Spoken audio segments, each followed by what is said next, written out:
I beat the shit out of him one night because I caught him jacking off in our room.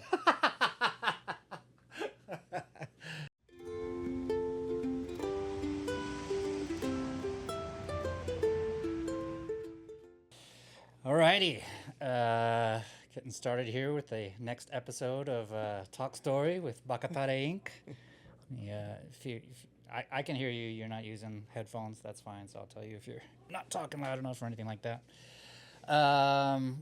This is my great friend Judson Bryan, affectionately known as Jay.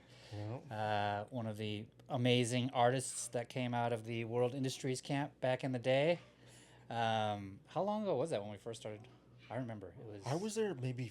You were there before 3 me. years before you. Yeah, I got there in like '95, and I think I was only there for like 6 or 7 years or something like that. Was that it? I think so. I had moved back to Hawaii by 2003, I think. Yeah, because I came back to do Enjoy with Mark. You left and came back? I left with Kareem. When Kareem left and went to Costa Mesa? Yeah. Oh, so you came back after that again? I came back after that because Abed went with Kareem or whatever, and then I got pieced out because I didn't ever want to go to Costa Mesa. I would just work at home. That's where their offices were, right? Yeah, and they'd come and get the thumb drive of artwork, and there you go. Here's City Stars graphics, and then yeah, and then well, let's look at the whole backstory. We got a lot to cover, and this is one of the episodes that I've been sort of the most looking forward to doing because you are one of the biggest shit talkers and smart ass, like just the funniest fucking people on the planet. I think every friend group has that one friend that just says like shocking shit. You know, you might not know that because you're that person. And I think historically growing up, I was kind of that smart ass kid that would like say the stupid shit. And then I met you and I was like, this guy's fucking crazy. Like, this guy's way crazier than I am. Anyway, so you were one of the in-house artists for, what was the name of the parent company at the time? When I first started working there, it was still World Industries. Yeah. Then it became Dwindle Distribution. Then we got bought and it was like Cubic Marketing at one point. It was like KUBIC. That's when all this shit split out. Like World was like on its own, and all the Dwindle brands. That was later though, because it was World when I started working there. Because I started at T-shirt machines. Right. Full of the Mexican homies and Doug. Well, let's talk about that. So you have a degree in art. I have a bachelor's in illustration. And you grew up skate rat in Wisconsin? Steger, Illinois. Went to school in Wisconsin. Okay. How does a dirty little skate rat from the Midwest end up? You said you started off working. Well, started like I machine? think a lot of people. BMX. Oh, that's right. Yeah, you were heavy into the BMX universe before. Was into BMX, and then it became freestyle, where you're doing tricks, right? And everything was neon. I was into that shit. I had a GT Pro Performer. Yeah, man, Ron Wilkerson, buddy, Haro freestylers, Haro pros. Art-wise, my biggest influence was Bob Haro because he was drawing for magazines like BMX Plus and stuff, and then they had Radical Rick. I don't know the artist, but it was a cartoon. I thought I was going to be a cartoonist, but I ended up not being that good.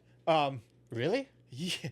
Well, it's so tedious. Okay. I'm like, because I grew up comic book guy. I worked in a comic book shop when I was in high school, which was, I was already hated for being a skater. Skaters were not cool. Yeah, I know. In the 80s. We were in that universe before it was cool. Right. Before it was mainstream. Cool. Never got us laid. Yeah, and I had the sweet Tony Hawk haircut layover and every pink bone shirt. So I was like, this kid's, let's beat the shit out of him. Fuck him.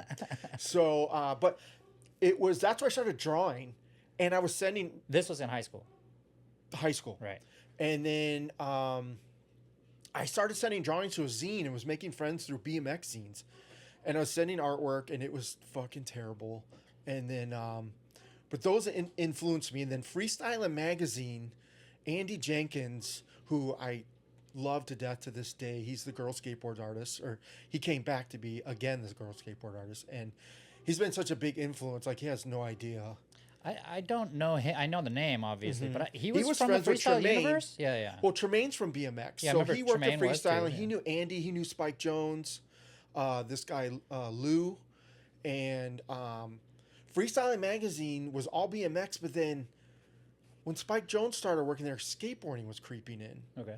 And they would do something on Mark Gonzalez or in the Freestyling Magazine. In Freestyling Mag, but BMX or skateboarding was creeping in, and I was like, "Oh, dude, this." But we already had our own magazines too at that point, like Thrasher. But I couldn't get them in Illinois. I couldn't get a Thrasher magazine. Really? You didn't have access. It's all bike stores. Ah, interesting. But then the bike store started carrying skateboards. The Schwinn place that I actually worked at part time, they're like, "Can you run the skateboard side of things and order and whatever?" And that's when I was like putting skateboards together for kids or whatever. And I mean, I was just a kid myself.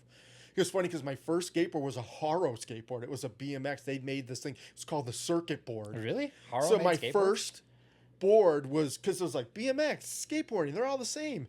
And then like I went skating. People were like, "That's fucking lame, dude." I'm like, "What are you talking about? It's Haro skateboard."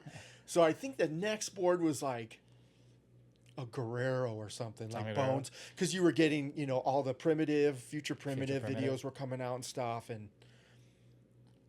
I remember I lived in the basement of my parents in Steger, Illinois, and I'd have girls over. I'm like, "You want to watch a skateboard video?" And they're like, "No." A, how did you get the girl into the basement? B, yeah, why did you offer to like let her watch a skateboard? I don't know. So serial killer. Hang on one second. All right. I have no idea. I've never sat in that thing in my life. All right, we're good. Okay. Okay, so got into illustrating when you were in high school. Yeah, from BMX artists like Bob Haro and Andy Jenkins. Andy Jenkins, then he was seen, you know, doing the big thing with skating curbs. And I was like, "Oh, cool, curbs, yeah," you know, because that's all we had in Steger, Illinois. What year-ish was this? Like, if you were in high school, that was what, 80s? Yes. Yeah. I was born in 71. Me too. Yeah, the same age. so, gosh, 84, 83. So you graduated in like 89 Because like I really got on a skateboard freshman year of high school. Okay. And then, because that's when like you get in there and then you meet the punkers because no one else wants to talk to you. And then you hear your first Black Flag and you're like, "Oh my God, what the fuck?" Because everything before then was Iron Maiden and Judas Priest. And then you hear Black Flag and you're like, and then Circle Jerks and you're like, "Oh, this is the shit." You know what I mean? Right. But anyway, yeah, Andy Jenkins was a huge influence. And then when freestyling went away, he was around doing Mel Ben for Transworld. Do you remember that? The Mel Ben cartoon magazine? I do not. It was 2 pages, sometimes 4. Inside Transworld. Inside Transworld. And I was like, "Oh my God, this dude is the best." And so I was drawing, like I said, doing zines, sending stuff to BMX stuff. But then skateboarding was cheaper. Bike parts were so expensive. Right, yeah. You bend a rim, you're out. A brand new $200. board custom that you put together was like $150 maybe. If that. A bike could be over $1,000. Like, yeah, you break a rim on a bike, you're if you're a kid and you're not rich, then you're kick rocks, dude. You better find $200. Yeah. So skateboarding was so cheap, and then it just took over. And then there was this bike shop that I walked in, and they had all Santa Cruz and stuff. And most of the shops were Vision and Powell, and I was like, "Oh, Santa Cruz, that's cool." And then I look over, and he has Thrasher magazine. I was like, "No way!" And that was like the first place I bought a Thrasher magazine. It was like, I still remember the issue was drawn. The cover was drawn of a broken piece of earth flying up with a guy skating on top of it. I remember that's my first one. And then like it was the best covers, like people jumping off, you know, cars and stuff, like from the old Sacto contest. And you're like, "What?" And immediately Nadas and Mark Gonzalez were like, "Oh my God, these dudes are it." And then they were artists, you know, they were drawing on their grip tape and stuff, and they were like into rap, and I was like, "What's that?" And then you're like, "I need to listen to rap if Nadas and Mark are into rap," you know. So that's when hip hop came in too, in the whole mix of like whatever. But so you spent a bunch of years in high school, like getting more and more into drawing, dude. So it was a Lutheran school. I wasn't allowed to go to the Catholic school because everybody there wanted to kill me because my sister dated half the football team. They'd come over and they're like, "What's up, faggot?" And I'm like, "Yeah, go fuck yourself too, faggot." And then kick their door in before they left. And then I was like, it was a mess. So you were a marked man. Yeah, and then skating was everything. And I didn't even want to get my license. I didn't get my license until I was 17 because we were just skating. And then we were sneaking out. I was only 40 minutes from Chicago. So I'd be like, hey, Mom, back then, latchkey kid, like, see you later. Right. And you'd be gone 6 hours. I'm like, I'm in Chicago. Skating Chicago with, like, Jesse Newhouse, who's Alva Pro. He's like, he's pro, And skating, there was an awesome skate shop there. I mean, the wall of skateboards, when you go on a skate shop, like, because that was community back in the day. That was your, like where you met people. Church. No one was a dick. Right. Like, and so we would skate Chicago every couple weekends. Well, was the skate community like? So I always tell this story, like people. I'm from Hawaii, right? So people are always like, "Oh, surfing. You must be into surfing." Right. And I always have to tell this long, drawn out, boring story about how I have a very healthy fear and respect for the water.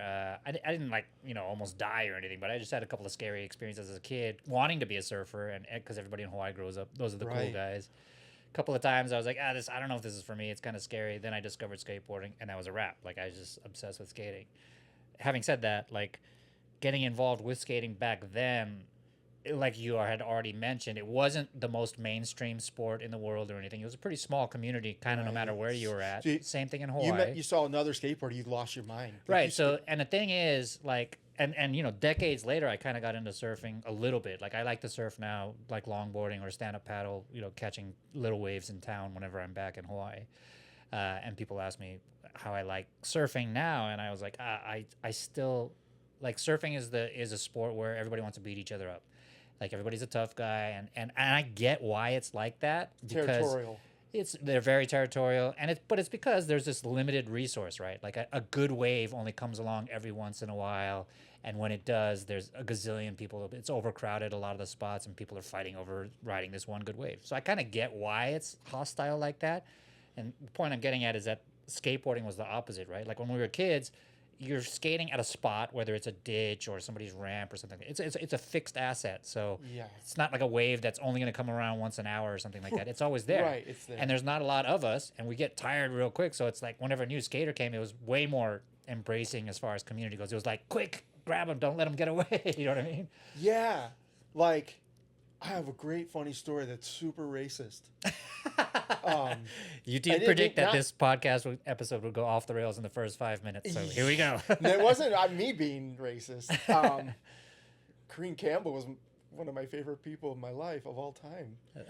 Me both. We were skating, and we knew everybody. We had a good crowd of like 4 or 5 guys. I mean, that was it. Mm-hmm. And then you'd meet kids from other towns, or when you go and skate other places, and then... But you're not bringing people back to Steger, Illinois to skate the 3 curbs that we skated. And the one, like, the big deal was you'd ride your bike with your skateboard, and there was a McDonald's in the, like, plaza where we skated. Uh-huh. And we'd steal the plastic things. They serve the trays. Right. And then do skids on it with our bikes. Like, you roll over, hit your brake, and skid all the way across. And then when that got boring, we'd go back to skateboarding. We used to steal those trays to go body surfing at Sandy's. So I'm glad that there was very useful. Yeah. And then one day this black dude shows up, this kid, and we're like, hey, what's up, dude? Because in skateboarding, I think too, is like color doesn't matter. Right. If you're holding a skateboard, you're good. Yeah, same philosophy. And I grew up in a racist household. My mom's gonna see this and what are you talking about? But I mean, but that generation. She's also a 3-time Trump voter. So anyway. I could be. Now we've entered the politics portion of the evening. More opposite of my mom, but I love her. But I skated with him, and after you're done, you meet someone new. I'm like, oh, come back, and you want Kool-Aid? Like Kool-Aid, back in the '80s. Right. And he came to my house, and I'm like, oh, watch a video downstairs in my weird basement, and watch Future Primitive for the 90th time, or 8th Street, and my mom was like, she saw me bring this dude in, and I don't care. He's a skater. I don't see that, Remember, he left, and I was like, yeah, I'll meet you again, and nice meeting you, da-da-da, and he left. My mom's like, oh, my God. He might have been casing the house. Like, I'm like, Mom, I skate with this dude. He's super, super cool. He's super good at skateboarding. Like, she's like, yeah, he's probably not going to rob us, but it's going to be his uncles or something. I'm like, what? And that was my, first real taste of, my parents. That's actually pretty impressive, though, to only have been exposed to that kind of racism that late. I mean, you were kind of like... Well, I would hear stuff. Growing up in the Midwest, I feel like you would have been exposed to that a lot earlier. You know what I mean? I was, but that was the one defining part. Like, oh, my parents are different. That's where it touched home. Like, it was a specific incident that involved your life and your people. My dad, you know... versus just, like, somebody driving by. I'm like, that... Yeah, I mean, my dad was a good dude, and he was kind of like, if you're working for what you're working for, I don't care. But he also had some weird shit, too. But I just still never bought into it, which was awesome, which is kind of hard when it's your parents. You right, know? Yeah. And my sister didn't matter to me whatsoever back then. Like, literally, like, we shared the same car, and, like, I'd have my tapes, and I'd see her tapes. It's like Corey Hart, my son, you know, where my son, I'm like, throw it. If you see my tape, I'm all, no. And so, comedy, dude. So, okay, wait. We keep going art off stuff. track. Yeah, art stuff. How did... I'm doing art in high school, and I'm in this Lutheran school, and I'm a junior, and I'm still a big comic guy. I'm working at the comic store, and the big thing, and this is before it got commercialized and goofy and cartoony, Teenage Mutant Ninja Turtles comes out. I got the first few issues, which I really wish I still had. And there's a lot of comics which I still had. I'm retired right now. As I sit here in this fucking giant toy room, like with all this I know. It's so stupid. And I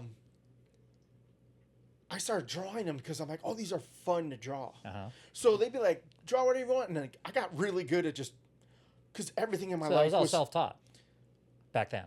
So my grandmother was really good at artwork on my dad's side. My dad probably could have been an artist, but they forced him to go in the Navy, and then they forced him to be an engineer. Oh, okay.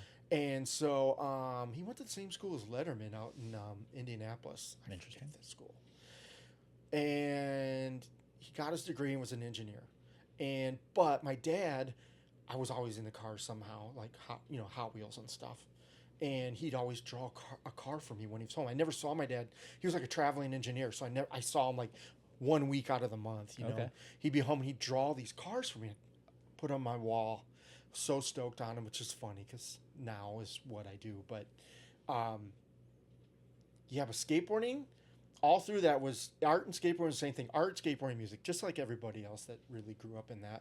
And then I had this name's gonna blow your mind. I had the science teacher was the art teacher. I went to this really small Lutheran school because I couldn't go to the Catholic school because I was too stupid. I would never pass getting in. Like, you take a test, and I'm like, my mom's like, you're way too dumb to pass that. And I'm like, you're probably right.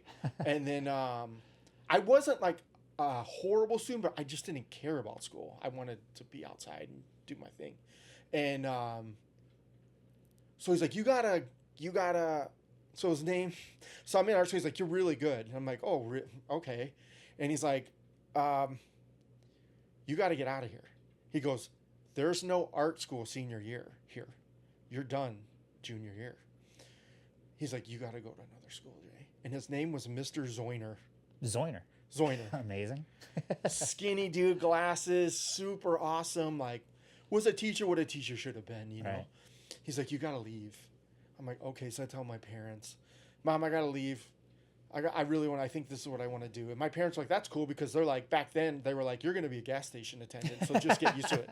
I remember I had gotten an electric guitar because I'm like, I'm going to be the punkest metal guy ever, and I couldn't play guitar for shit. And I remember in my room with it all plugged in, my headphones, and my dad walks in, he goes, you better get good at that or you're working at a gas station. I was like, fuck, thanks, Dad. A little bit of pressure. Yeah, pretty good. Yeah, there's a dark cloud over the Bryan residence a lot. There was no but my parents supported art. My dad more so, because I think that's what he wanted to do originally. And then, so I end up my senior year at Bloom Trail High School, which is the gnarliest public school around. Okay. Where I am. I'm like, well, I'm either going to graduate or I'm going to get killed. Or join a gang.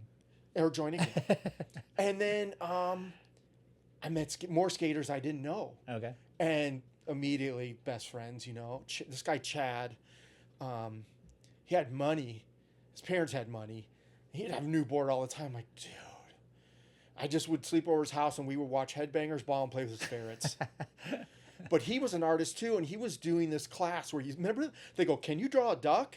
or can you draw this guy? Yeah. And send it in, and we'll send you the school. He was doing that. I thought it was amazing. I'm like, you're already doing art school stuff?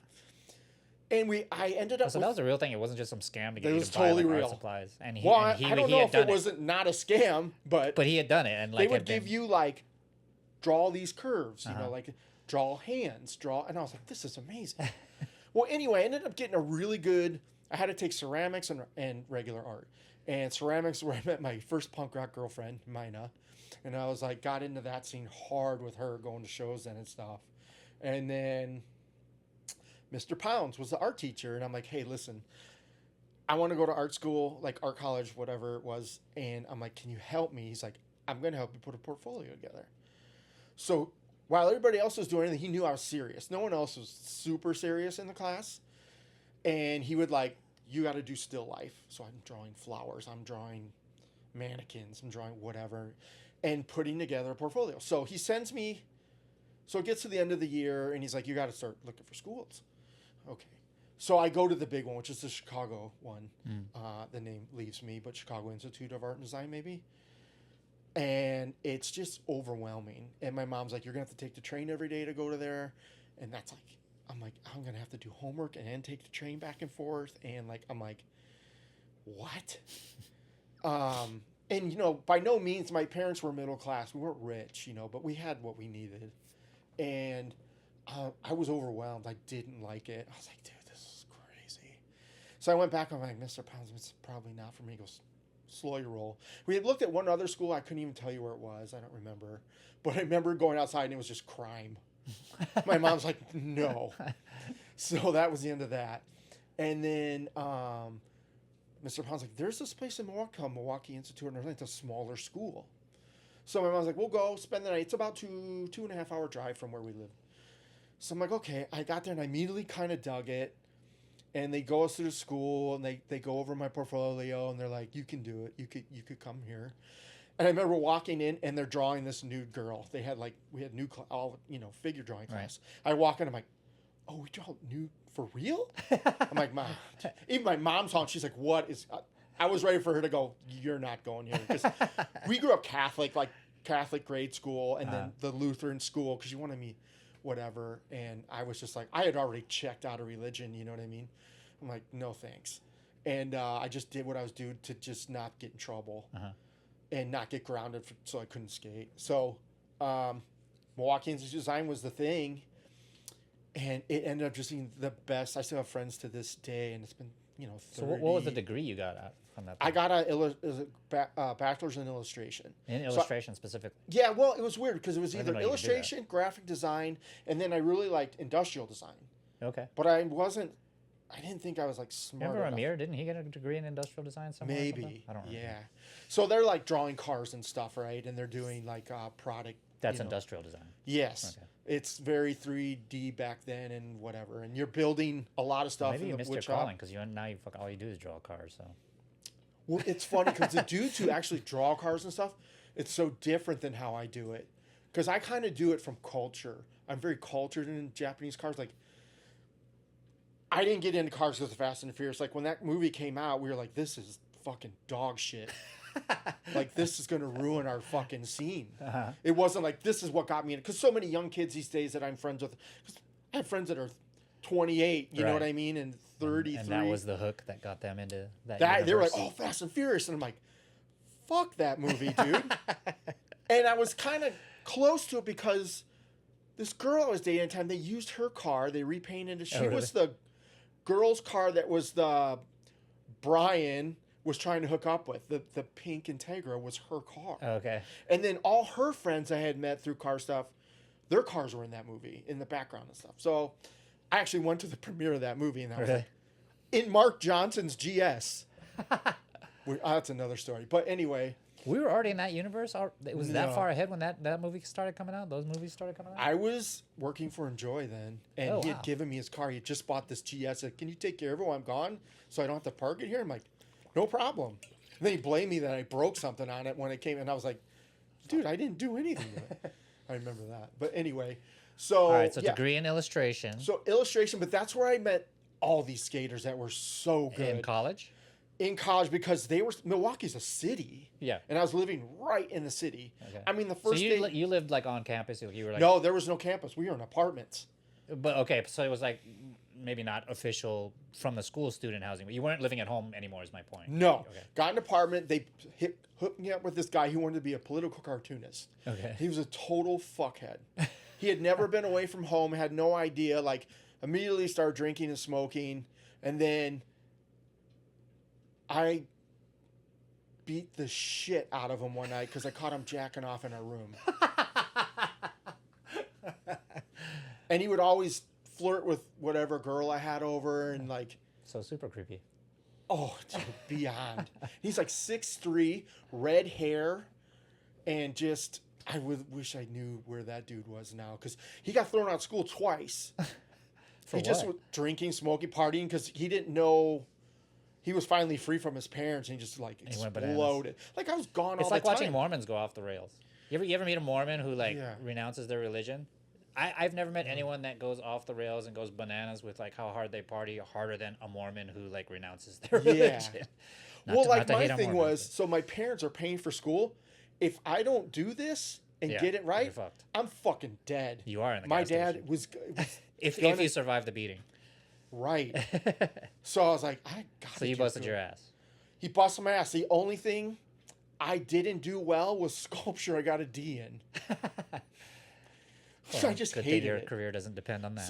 So first year you do everything. They give you a little bit of everything, and then you declare everything, meaning like all these different sculpture, mediums, right? A little bit of industrial design, a little bit of illustration, So it's a not little bit just of painting, you, a pen and a paper, and illustration. Everything. You gotta do Like everything. I think there was like 5 or 6 disciplines, and then there was even like art history and stuff, which I love. Is that sort of like a general exposure to the art so that you can Right. focus and pick which? So at the end of the direction you year, wanna they go? go, "What's your major?" Okay. So I was like, it was between graphic design, illustration, industrial. What's the difference between those things in a broad strokes, like short answer?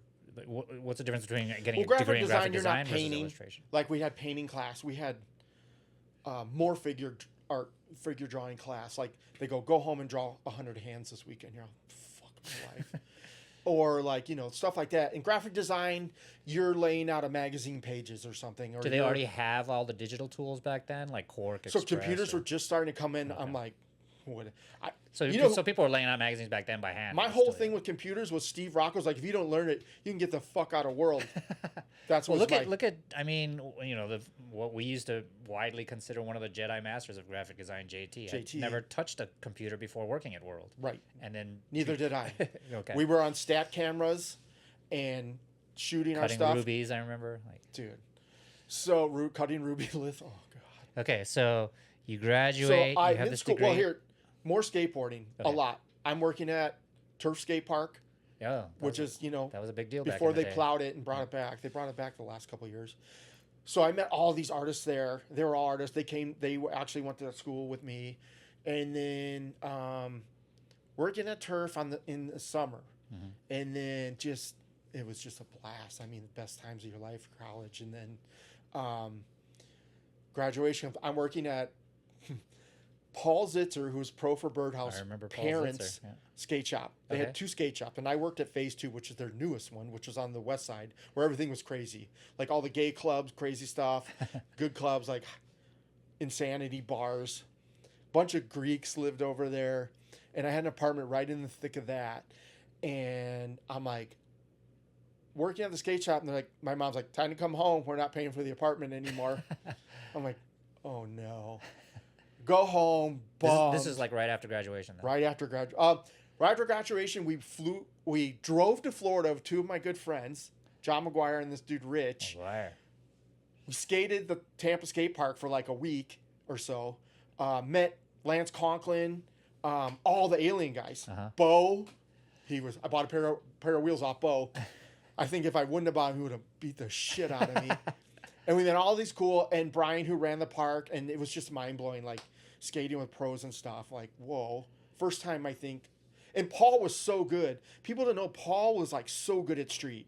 He was a vert guy, but dude, he was and still rips. Uh-huh. Shout out to Sprack Skate Park he owns now. And then that's what he's doing now? Yeah, okay. He owns and he's still announcing on all those Oh, cool. SLS I'm so far removed. Yeah. All right, that's awesome.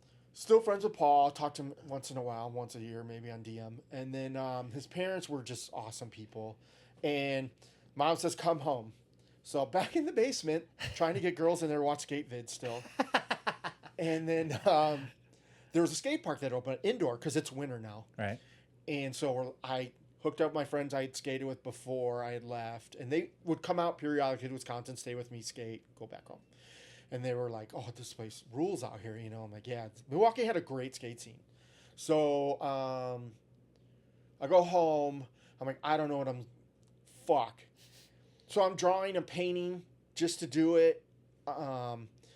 And my friend John McGuire was sending stuff and got a thing from New School Skateboards. So they flew him out to do a bunch of work for a few weeks at New School Skateboards. I want to say San Clemente. They flew him out. He was an artist. He had a. He was doing he art wasn't too? even graduated yet. Okay. And then because he's way behind me, Okay. I think I was a senior when he was a freshman. Okay. He came in later, and then John, a killer artist in his own right to this day, was doing New School Skateboards. I'm like, this is amazing. Well, that was through Wade Barth. Oh, okay. Who will come up later maybe. He was the salesman there. So Wade's like, come out, skate, and just check it out. So my dad had all these free flights because he was flying all around. He was working in Brazil, Mexico, whatever. And so I'm like, cool. So I come out to Wade, and he's not even there. He's at a trade show out of state. So who comes to pick me up? Jim Duhamel, who's pro, who he was living with. Wade and Jim lived together. Okay. And he came to pick me up, and he's like, who am I? I'm picking up this fucking idiot from Illinois. He was not cool at first. Okay. And so I started staying there, and then they're like, oh, why don't you do some artwork? Which was a rift with John. He's like, oh, you're taking my that was his work game. and stuff. And I'm like, no way, dude. Like, I'm not. And I never ended up doing anything for them. Like, I just kind of fizzled out. I just wanted to skate, and Jim was taking us to spots. Like, I'm like, oh, Hensley did that, or you know what I mean? I was tripping, right? Like, we go eat, and it's like Rob Deerdick and Kelly Bird sitting there eating at whatever fast food place. I'm like, this is crazy. We go skate, and it was a lot of the rhythm guys in San Diego. The rhythm was hot. Planet Earth and like Rhythm. Cheney, all those guys, right? Yeah, it was big. And that killer artist, too. I mean, his stuff was, like, mind-blowing. So I call my mom with $200 in my hand. I'm like, I'm not coming home. She Like goes, ever. what? I go, they're going to get me a job here. I'm not coming home. So my dad gets on and goes, dude, I'll send you some money. Don't worry about it. Don't come home. Okay. So my dad gave me a couple bucks. And I was going to go work for Jim Gray printing skateboards. Literally, everything was by hand. And Jim Gray was super cool. He already had Acme at the time then, right? Yes. That's where I was going to go work, Acme. And he was friends with one of the sales girls that Wade worked with, who took care of us a lot, fed us, and just, I can't remember. It's so lame. But she was awesome. So she hooked me up with Jim Gray. I get the job, and then I meet Sal Rocco. but right before that, though, I didn't know this. Sal Rocco was your entry into the world universe? Well, here's a crazy one. Paul Zitzer's pro for Birdhouse. He knows I'm in California. So he goes to Tony, hey, I got this artist. I want him to do my graphic. I want something like farmy, like Wisconsin-y. You know, basically, this board's not going to sell. So I started studying. I was a painter. I wasn't even doing inking. I was a painter with acrylics. My stuff was super dark and like, you know, it was super gay. But so I'm at Jim's one day by myself because they were going to work at New School, and I'm just standing around. So to keep with Jim, I would clean the house because Wade, everything was a disaster. Right. So they came home one day, and I cleaned everything, thrown everything out, like 5 bags of garbage that were laying. I mean, we're talking pizza from weeks ago sitting in front of the TV. It was bad. Right. So, you know me, I'm pretty cleanly. So yes, I cleaned the house, and Jim's like, thank you, dude. Like, so they gave me a room. I started living in one of the rooms. And they're like, you'll get a job, whatever, we'll help you out. And, I mean, everybody was just great in California. And I get a call one day, like, hey, what's up, man? This is Tony Hawk. I'm like, fuck you. He goes, no, I'm serious. It's Tony Hawk. And I had met Tony on tour, the first Hookups tour at Turf. Okay. Where we hung out with him and Jeremy Klein. He was having his first kid. This is when you were still living back there. Still at Turf. Okay. he was having Riley at the time. Okay. His first kid. I think Riley's his first kid. And he had a cell phone that was, as big as a computer now. Like a brick. And he was talking. I'm like, we went to eat. I still remember all of it. We went to eat at this burger joint. It's not around anymore. Fuddruckers. And it's Jeremy. I fucking remember that name. I've never been there. But... Jeremy Klein's going off, right? He's hilarious. And we love him, right? Like Jeremy and Ron Chapman were the shit. Oh, Chapman was there too? No. This is because they had left World. They were the jam back in the day. Was Ron. I used to stay with Ron Chapman way back when I was sponsored by them. So Ron, Jeremy, and them were the shit back in the day. Yeah. And then so we're tripping on Jeremy, and Tony's the nicest dude, a little tired, and he's like, "Oh, my wife's about to have a kid," and I'm like, "Oh, congratulations." So we didn't really remember when he called me, and I was like thinking it's one of my dickhead friends. He's like, "Yeah, this is Tony Hawk." But it was actually him. Fuck you. And he told him to go fuck himself. He talks me into it that it's him. He goes, "Yeah, Paul hit me up." I'm like, "Oh shit, okay." And he's like, "Why don't you do graphics?" I sent this painting, and they're like, "No way." It was something I had done because I brought my portfolio to California. My parents shipped my portfolio to me. Okay. And my art supplies. And I'm like, I gotta change. For the listeners, this is pre-digital age, so you couldn't just email your shit to someone or put it in the cloud. No, there's nothing. Right. I mean, MTV was the gnarliest thing. Like, yeah, MTV. And I remember all the music back in that time was Sabotage came out, which was nuts from Beastie Boys. And Kurt had just killed himself after that third album or whatever. And we were listening to the album like crazy. And met a bunch of cool people skating, whatever. And then I'm at New School one day, and it's Sal Rocco and Rocco's dad. For context, for the people that don't know, Sal Rocco is the brother of skateboarding guru and godfather Steve Rocco, who was our boss. Steve Rocco owned the company that we used to work at together when we first met. So Sal Rocco was the paranoid, schizophrenic, drug-addicted brother. So which I'll probably get in trouble for exposing and saying now. Back to New School. The owner was always the coolest to me, and he was... What was his name? Dude. Was it Fally? John Fally. It was Fally, right? Fally was always really good to me, liked me. Take us to his beach house and stuff, because he rented a beach house all the time. I mean, that's where I got my first, like, oh my God, I'm at the ocean type of thing. He's like, Jake, Jake, can you talk to this guy? And I walk in, I didn't know. I knew Steve Rocco because I was a big World Industries fan, but...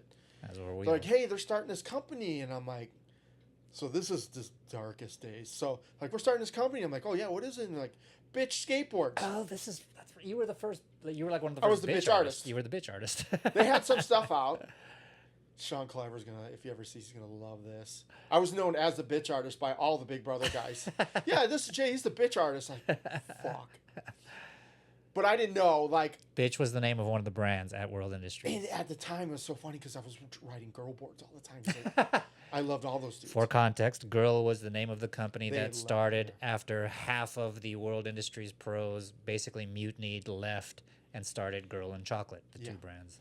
I don't even think Chocolate was out yet. It was just, it was just Girl. I'm dating myself now.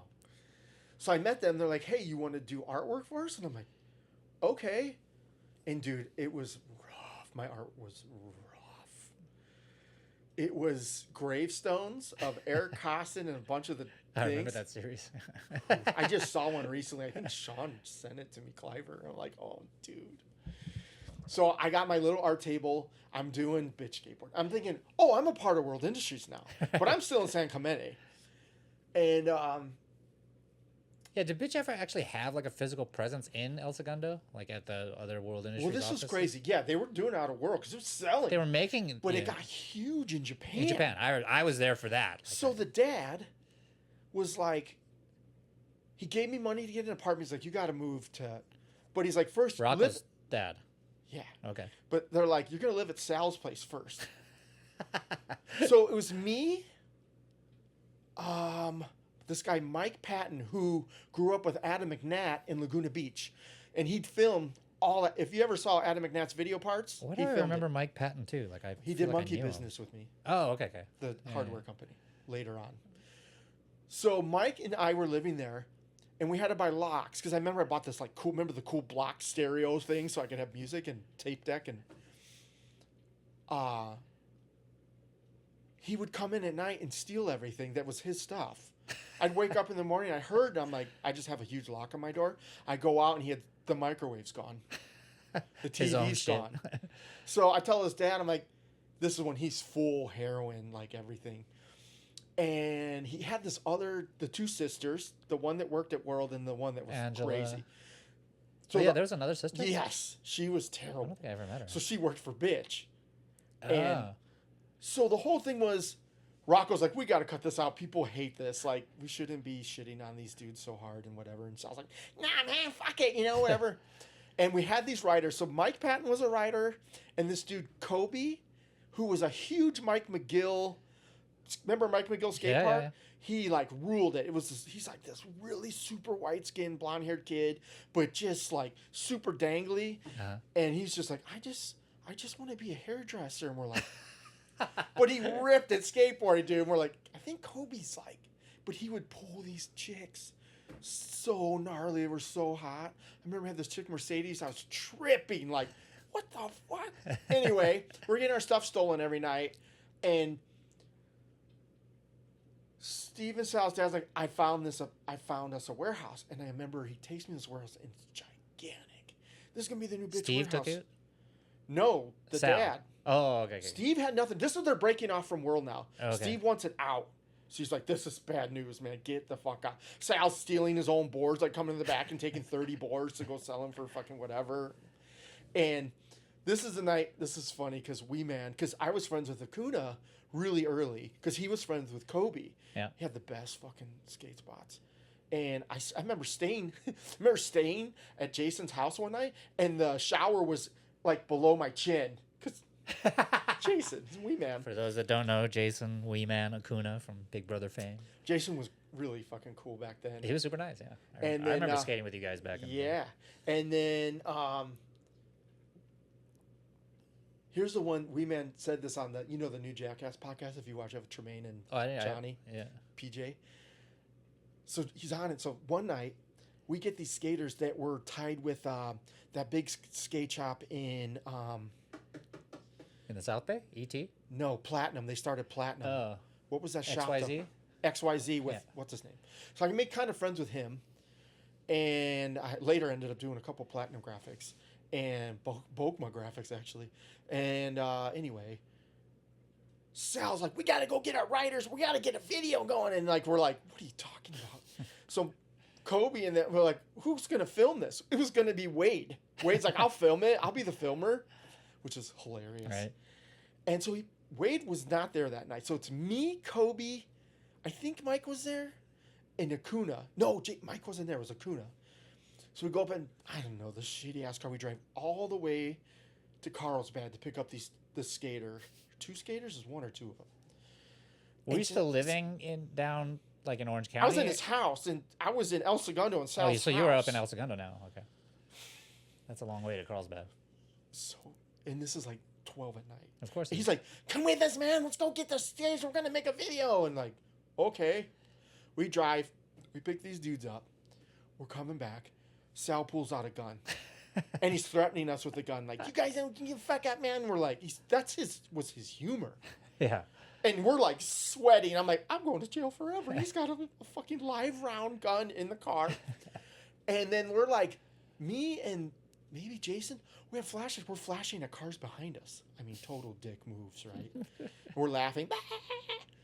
All of a sudden, I look over and Sal goes out the window and starts shooting at the highway wall. Bang, bang, like maybe 3 or 4 times. I'm like, we going just to jail forever. We all go silent. We're like, we've crossed the line. Not cool. And then we get to town, and his thing was to drive like crazy all the time. So the next day, we're like, okay, we're going to film this video. Like, let's go to the courthouse. Courthouse was hot, right? He just starts driving over curbs and like, yeah, I'm going to fucking kill you guys and stuff. We're like, fuck. Well, I end up in his second house, which was kind of nice. I have to interrupt. You Okay. You guys were in the fucking car. He's shooting at the freeway wall, and you guys stopped, got to your destination, and then met up the next day. Yep. He was shooting at the wall, and Dude, you didn't get out of the car, and you weren't like, fuck this, I'm out. No, because I'm like, I want to be at World.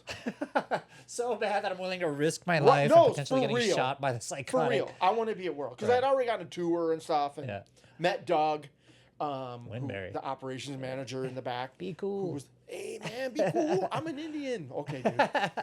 And then he took me under his wing. Well, so Doug the bitch thing starts falling apart. Okay. Hard.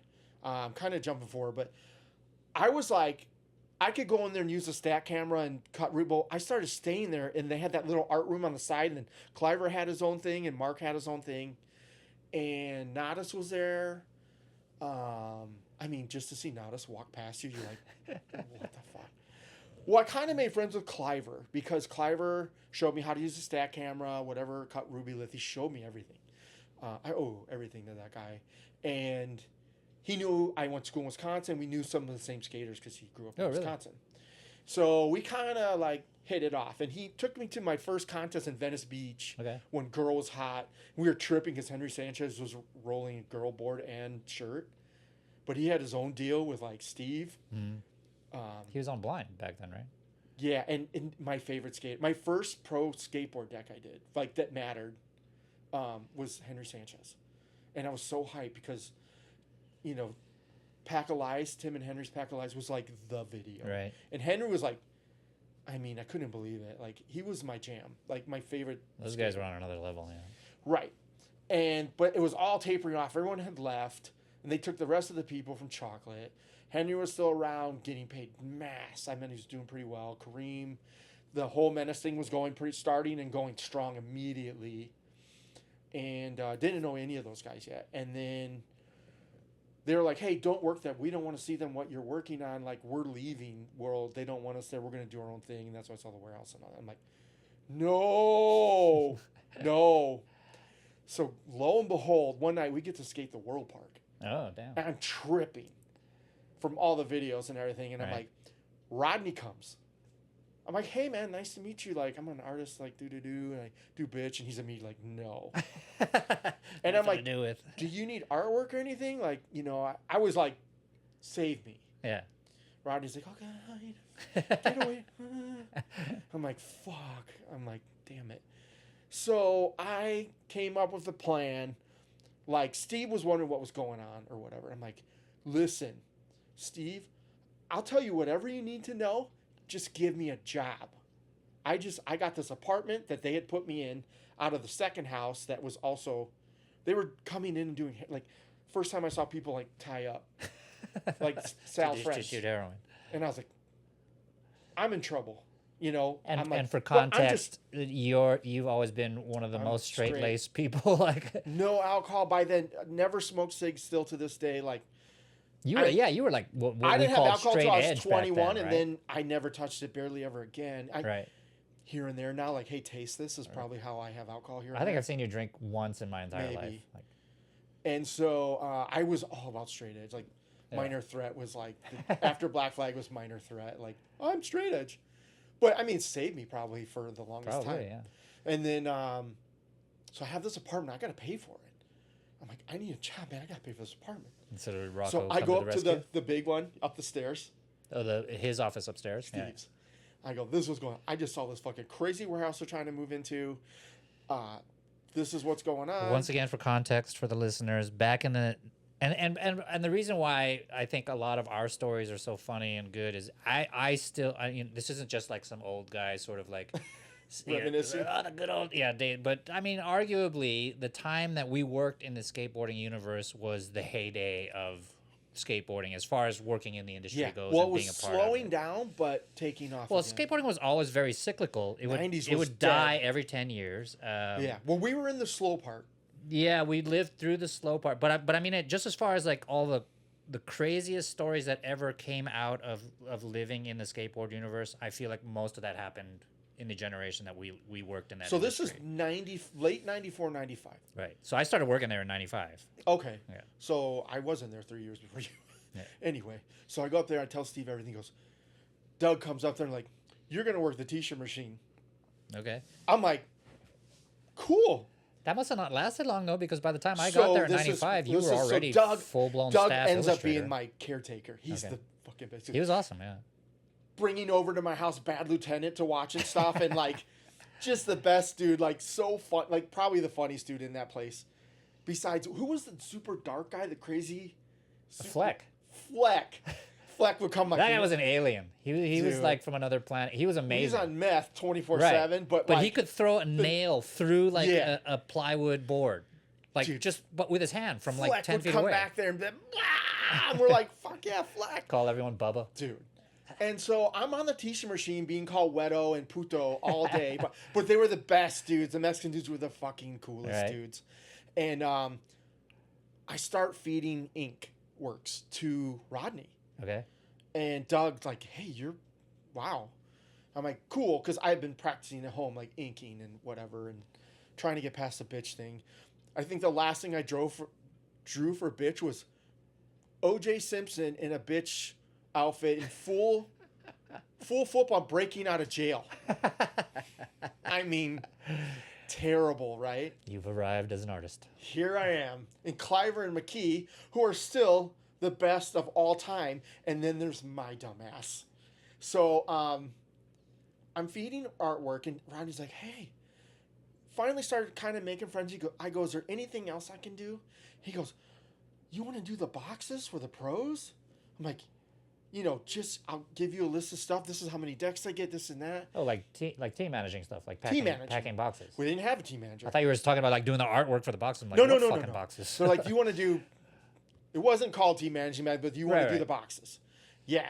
And I was cool with the dude who got arrested later. Leo was the best. Yeah. I didn't know he was robbing the place blind, but so I'm living the life. Like I'm writing blank world boards. Doug gives me like blemishes. Like I got a new deck every week. Right. Everything's great. And like I start doing some stuff. I do that Henry Sanchez.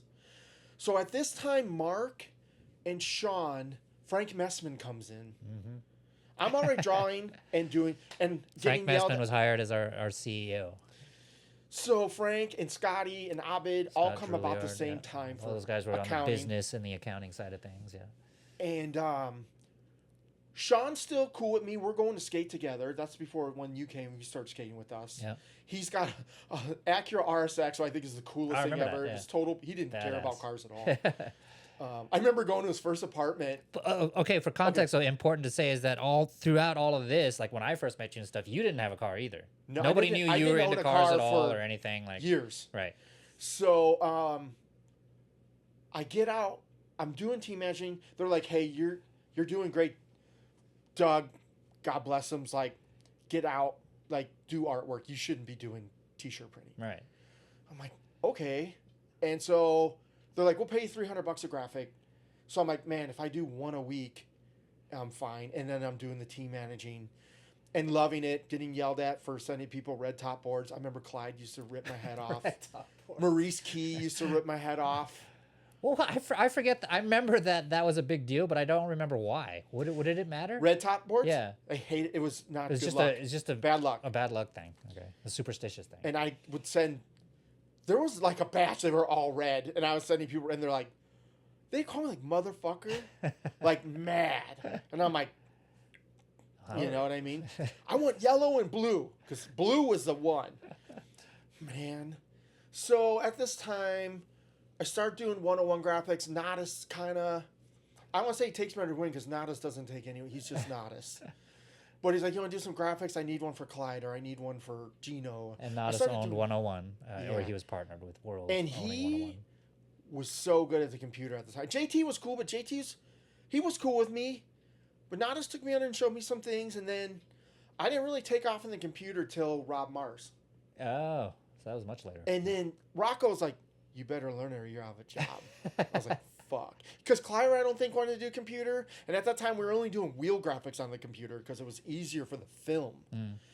And then, because we were still cutting Ruby and doing everything. Yeah, Cliver, he didn't start till later on with the computer stuff either, right? McKee sort of embraced it early on. I'd be surprised if Sean just used his computer now. But so I mean, okay, that's an important piece of context to provide as well. So I mean, part of the reason why I wanted to have you on is because to me, you're one of the more prolific artists that came out of that skateboarding universe.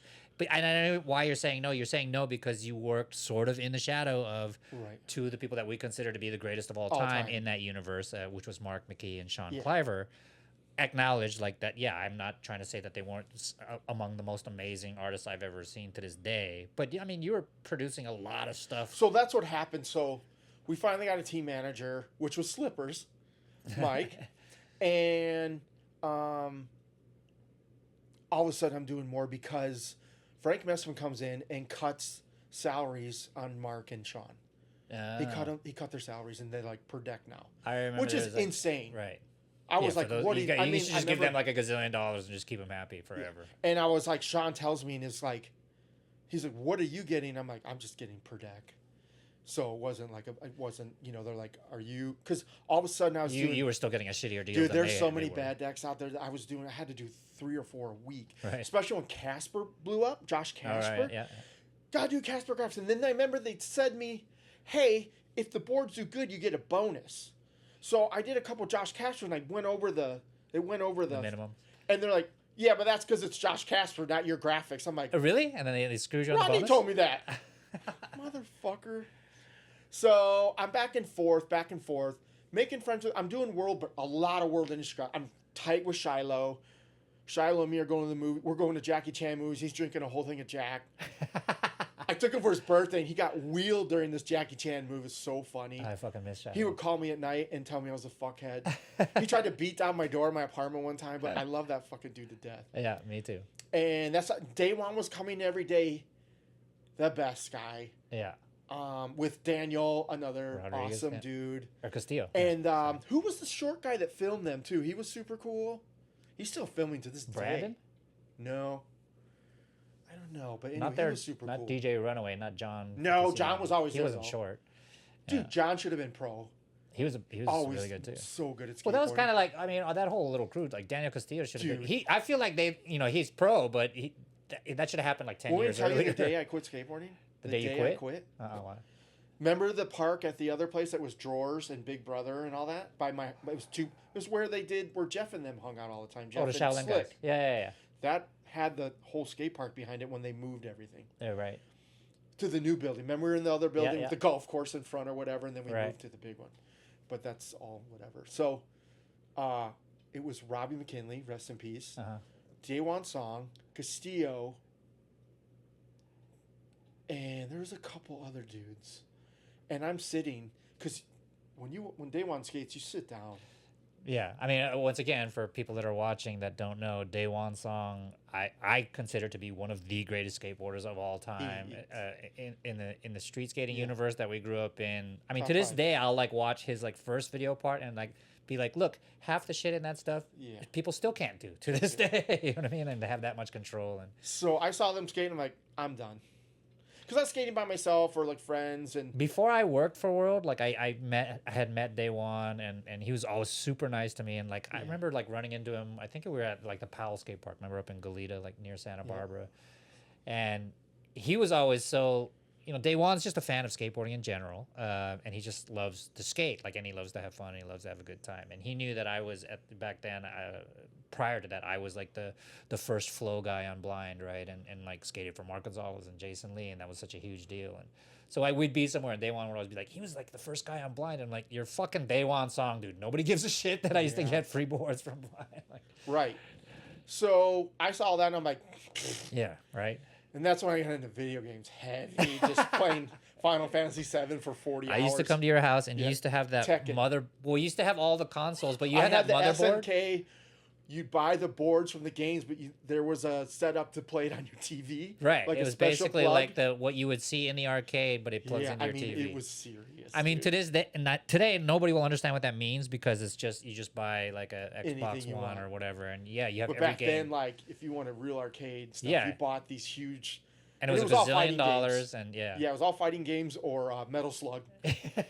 And so I'm buying. Your house was like your little studio was like a museum. It was just video game shit and Gundams and models, Japanese after skateboarding. Models. Right. When did you get into the Japanese model stuff, or like just the Japanese culture stuff in general? Me and Mike Patton went to a store one day. Well, I was into anime. Okay. I was watching a lot of anime. Yeah, I remember. Already. Like, you had a but way it was all deeper like the library porn than I stuff, ever had. tentacle porn and stuff. We're like, fuck yeah. But then I got into the mech stuff, you know, and I loved everyone loves Gundam, but I was the biggest Pat Labor fan. Okay. And then I got super into Evangelion back in the day. Well, that was way later, right? Later. Yeah.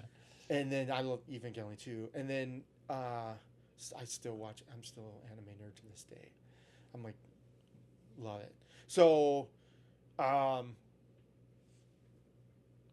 doing a ton of boards because those guys are doing Big Brother now. Mark and Sean are really into Big Brother. Yeah, that's right. Yeah, they had moved to the other building, which really bummed me out. And I'd go see Sean. He had the sketchbook you look at and you're like, this motherfucker, I'm never gonna be this good. I would scan his stuff and take it home and just stare at it. And if you look, sometimes my stuff would look, I never would look like Sean's, but there were certain things in the line art that was Sean. And so I never told him this. He was like, you idiot. So I'm doing that. Everything's going okay. We moved to the bigger building. Well, no, I take that back. So City Stars had an artist, which was Creeper. Sean Martinez. It was Menace. Yeah. And then Menace, MNC, he was coming City in periodically. Stars, All Stars. Yeah, he was coming in periodically. And I'm not sure I ever did a Menace board. I think they were already in trouble with that Menace Gene company. The brand, yeah. And then I was doing graphics for Kareem on World because I was doing all the World stuff in 101 and Blind. I was doing you're like a production artist. You were doing a lot. We were there till 10, 12 at night. I mean, they finally gave me a key. I was going in with a key at night. Yeah, and you were one of the few. We a handful of us had the keys and the alarm codes. Yes, which is so strange. That's what I'm like getting at with the whole like heyday of working in that universe. Like it was Rocco was the biggest supporter of let the inmates run the asylum sort of philosophy. Like just let these fucking crazy kids just go bananas. I mean, dude, for 3 hours a day we were on the trampoline. Yeah, but we were all so in love with the the skateboarding universe that none of us cared. Like, I'll get there at 10 in the morning and work till 2 at night. Skaters. And, 2 in the morning. You're with your favorite skaters. Yeah. It was a blast. Yeah. And then I started working for Kareem because he was doing world stuff, and then tragedy. When that was all going down, we lost. He was already moved on. Him and Gino had Joan Chocolate, Keenan. But I have a couple Keenans I had done, and Keenan, one of the best to come in like, hey, what's up? How's it going, Jay? Like, and then that morning I found out he passed, and I was just like, and Kareem's like, everyone needs to chill out in L.A. And Kareem kind of wrangled all those dudes, you know what I mean? Yeah, and because you'd see Guy all the time still because of Action Later, and Gino too back when he was still in Chocolate, would come back before we moved to the big building, and the big building is like on Rosecrans or something or something like that. I was never there. Like I had already. Oh, okay, left. You were gone. That's right. I left. Yeah. While it was still at what was it, Nash Street or whatever. Well, dude, so like, I almost got poached by Element. Oh, really? Early days from Johnny. I was leaving. I went in to tell Rodney. He's like, "Don't do that." I'm like, "Why?" He's like, "We need you. Like, why are you leaving?" I'm like, "I don't know." It just felt good. You know what I mean? Because World was a rough environment. Like people. Oh, it was a very unhealthy environment. Yeah, it was like high school. Right. And so there was always something like "fuck you," like whatever going on around. Also, what I'm alluding to is the fucking craziest time ever to work in skateboarding. Like you're told every day from Sean and Mark, "You suck," or laugh at your stuff. You're just like, dude. Well, that and the fact that we were the most controversial company in the industry, and you just, I mean, it was just plagued with like sort of anxiety and trauma. But it was weird. Like Mark, I ended up being like me, him, and Luis were lunch partners forever. We go to lunch. What was that? What was that? California Pizza Co. California Pizza Kitchen. Yeah, but there's a chicken place next to it El Pollo Loco. No, it wasn't a Mexican place. Is this still in the Nash building or? No, this is the first one that you worked in. Anyway, Mark kind of like softened up on me because he was brutal. He's, we all know Mark McKee. He's not the regular human everybody functions as. I've loved that guy from Jump Street No, though. Like for sure, but dude, but I had never had to work alongside him in the like I'm an artist sense. So maybe like he was much easier on me. Yeah. But we always got along great, and I always just felt like he had this really hilarious fucking dark sense of humor. Yeah. When I was like, that guy's gonna fucking kill you all. Right. He was gonna be the gunman if it ever went down. For sure. So, Ablo. Yeah. We were still in the first it's funny that we haven't mentioned him at all yet. Like, and I owe him everything when it comes to the skateboarding universe. Well, he brought me in. He did. Yeah. And Ablo had already taken me under his wing. Okay. And was like, just the funniest dude, and loved him to death. He's like, oh, my friend's coming to work for us. I'm like, cool. And I started to do some Prime stuff. Markovich was still there, and just, dude, he was terrible to me. Markovich was? Funny, like being funny and stuff, but like this is pre-tattooed up and insanity.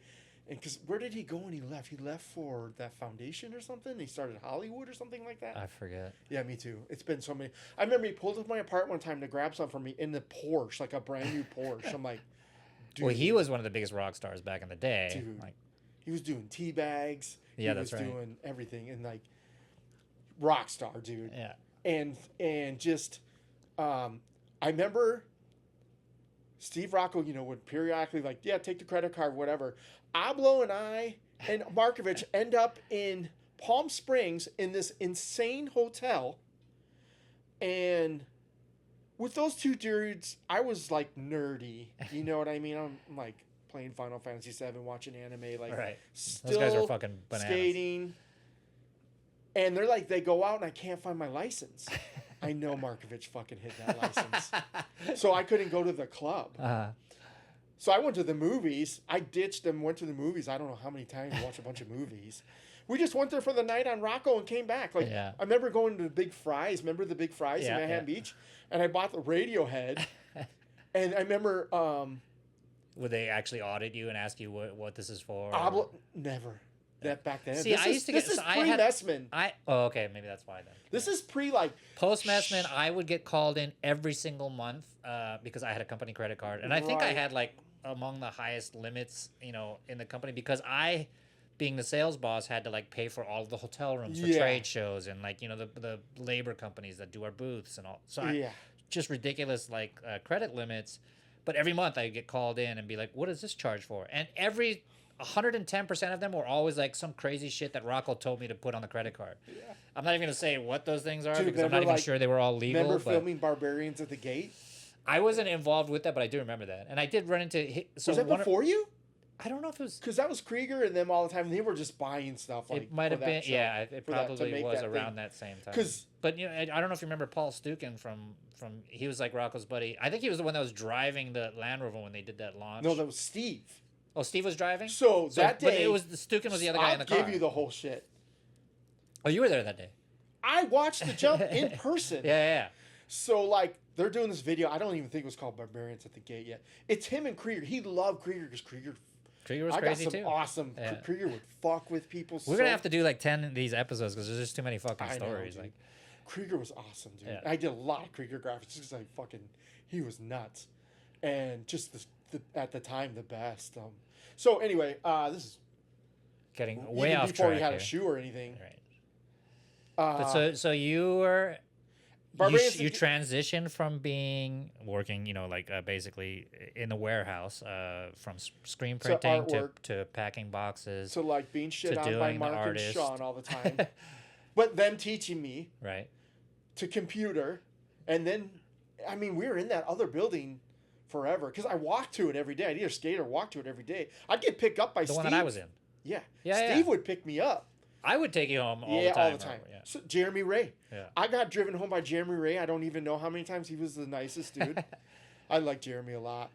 And, he was amazing. That's when Plan B was still there. Yeah. And then,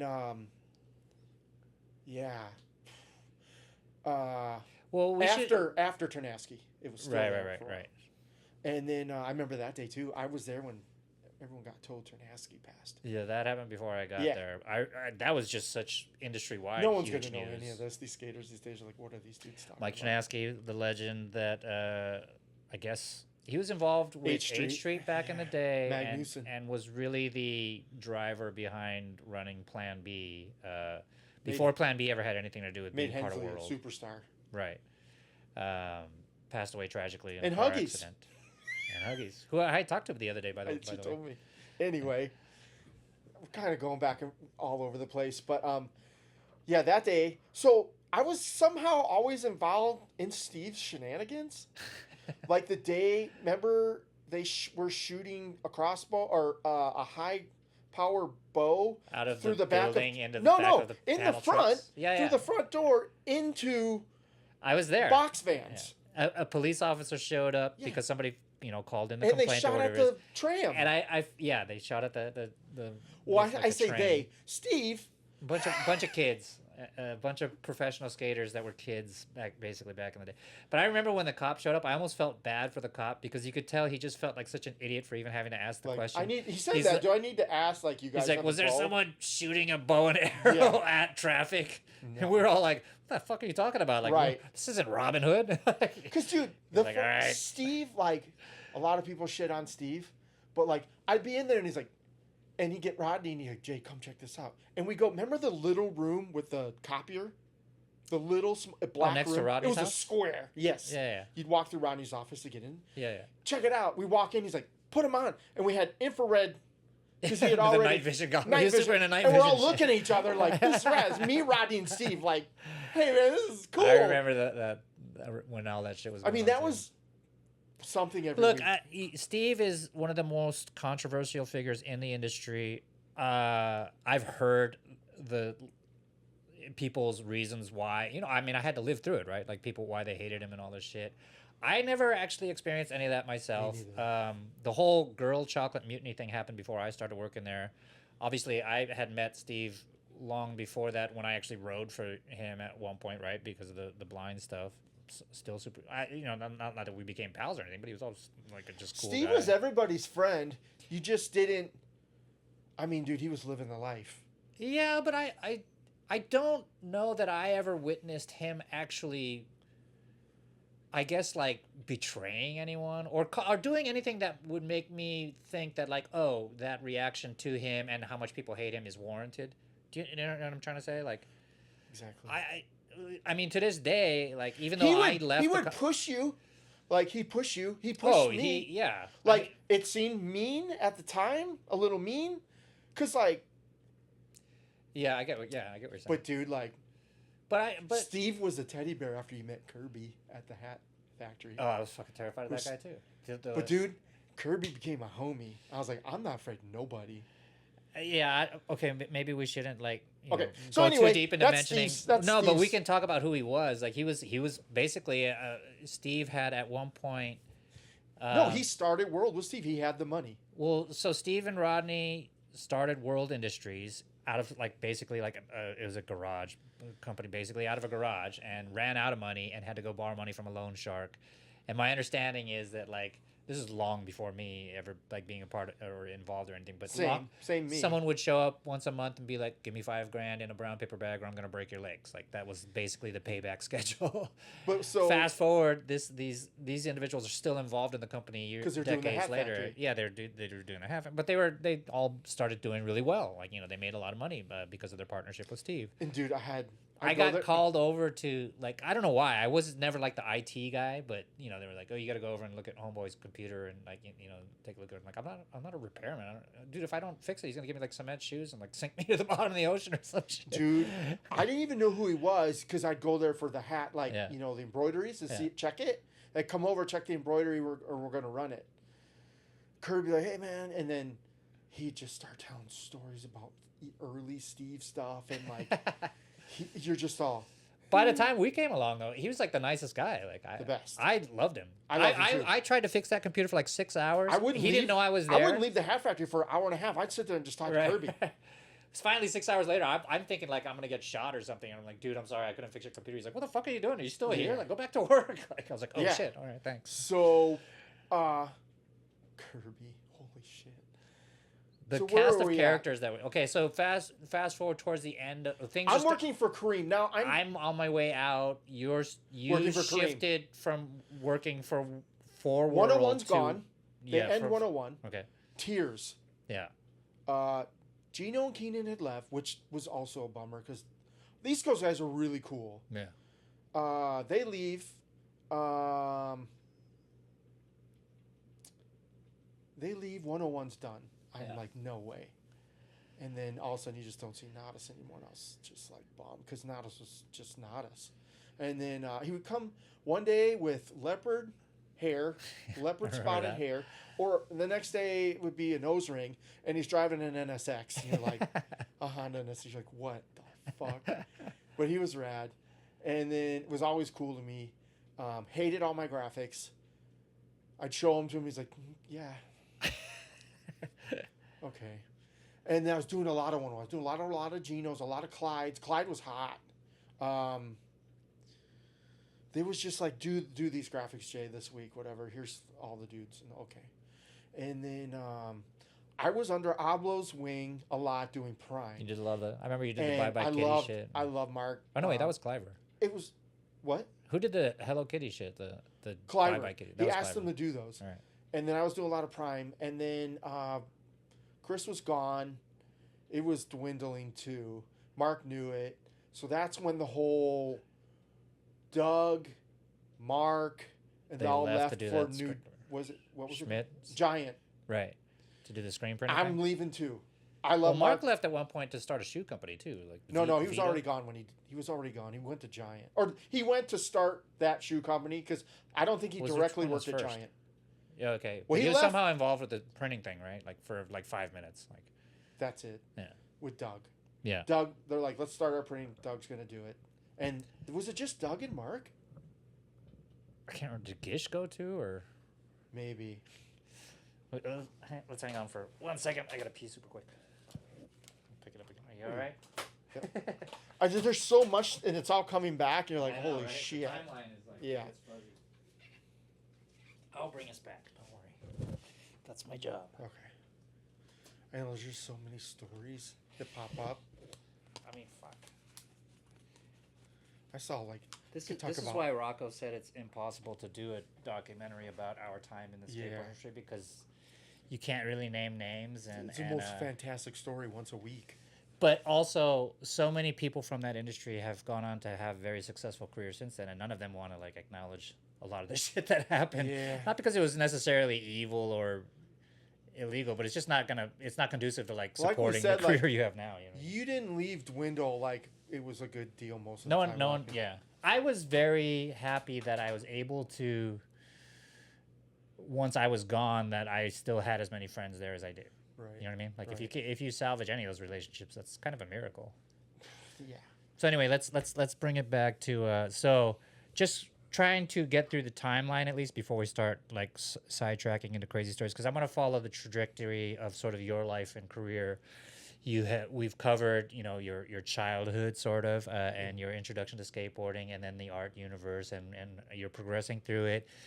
You got away from it for a hot minute by doing whatever you could to sort of like stay in the skate universe, and you were working in a warehouse and like screen printing at one point, and then packing boxes for team riders, and then getting put back into the art department in the Dwindle Distribution. That was the name of the company's universe, which covered all the brands that included World Industries, Blind, 101, Prime.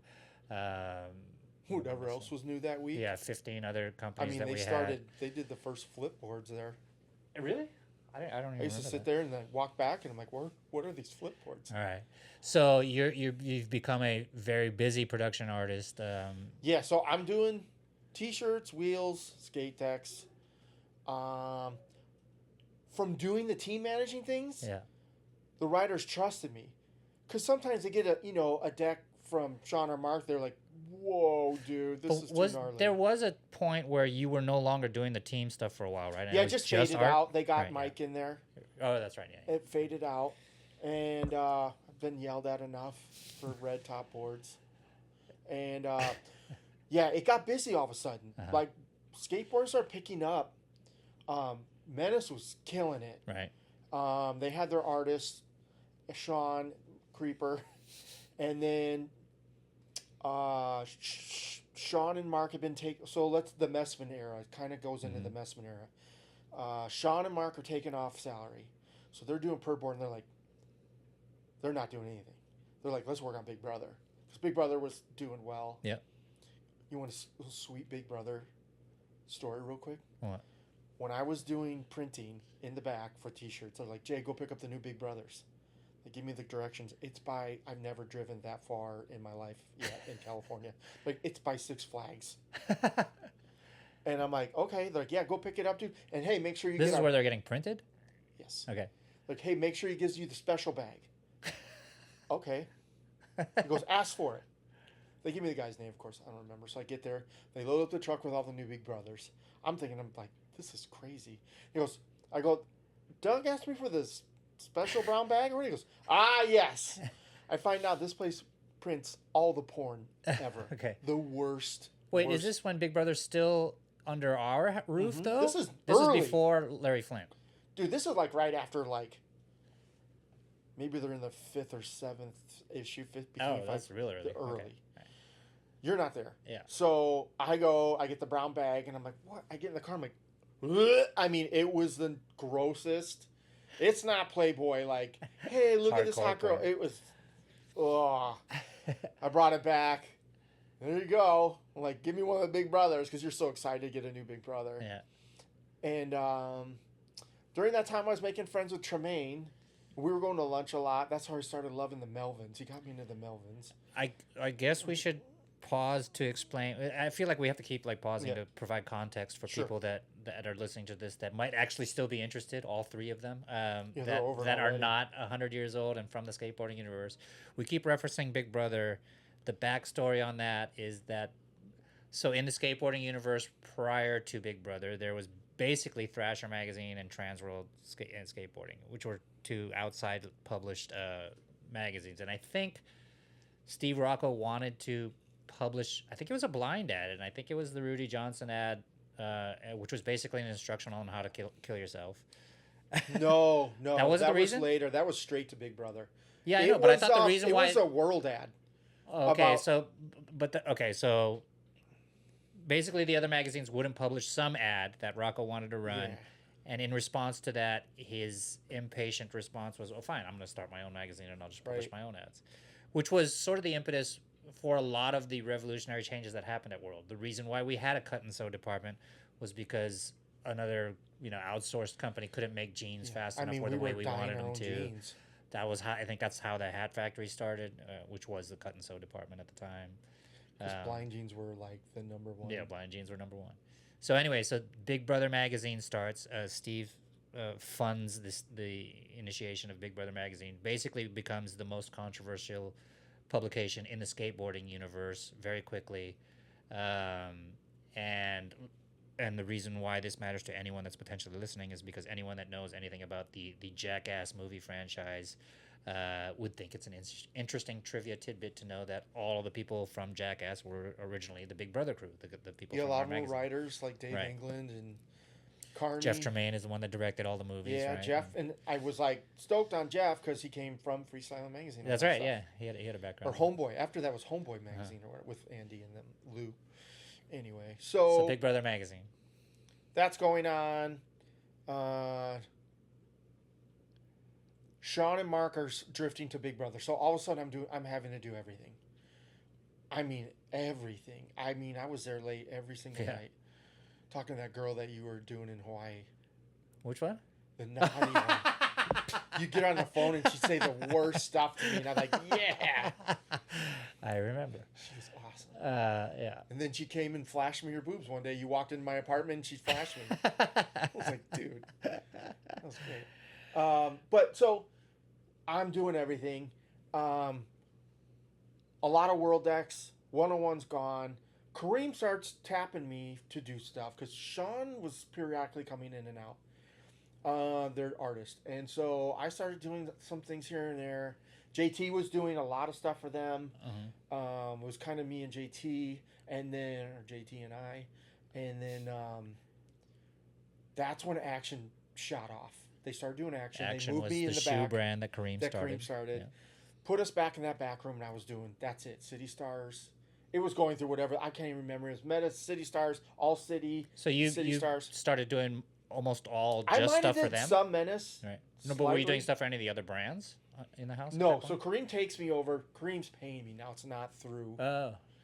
So he's doing his own thing. He's kind of keeping me away from everyone. I don't even know who's doing the other graphics. I'm trying to think. Well, we had that guy Daniel Dunphy come in every once in a while and did stuff. He was good, but he hated me. He wanted my job. And then I remember we had Rob Mars at that point too. Right? Rob was doing he's like whatever JT needed. Right, yeah. And then Rob taught me the computer. That's when I was fully on the computer. Rob taught me because we were next to each other. We were both in the same hardcore stuff, and he grew up in the hardcore scene in New York or whatever.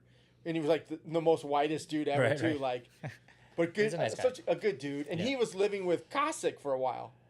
Oh, poor. So we'd go over there, and it was Slippers, Cossack, and Rob Mars, which was insanity. And dude, Cossack took me my first. This is a little back. Cossack was okay, he was Cossack, but always nice to me and took me to my first concert. He took me to Dinosaur Jr. in Santa Monica. Oh shit! Yeah, amazing. So he had tickets and everything, and then he's like, "We're gonna go backstage." I'm like, "Oh my god, I'm gonna meet Jay Mascis." Jay Mascis. He's like, "Yeah, we get there." He's like, "It's just tickets." I'm like, "Fuck!" I was so bummed. That's still awesome, I remember being stoked because Alien Workshop was doing Dinosaur Jr. shirts for that tour. Oh, really? Yeah, it was all Alien Workshop. Yeah, I remember they had a whole tie-in with. Yeah, and everyone loved Alien Workshop back then. So, I'm doing work. I get back on. Kareem takes me under his wing. And then, Mark's gone. Mark had left with Doug. Right. No more Prime. So I was doing a ton of. And I left at one point for 6 months to go help Mark start Vita.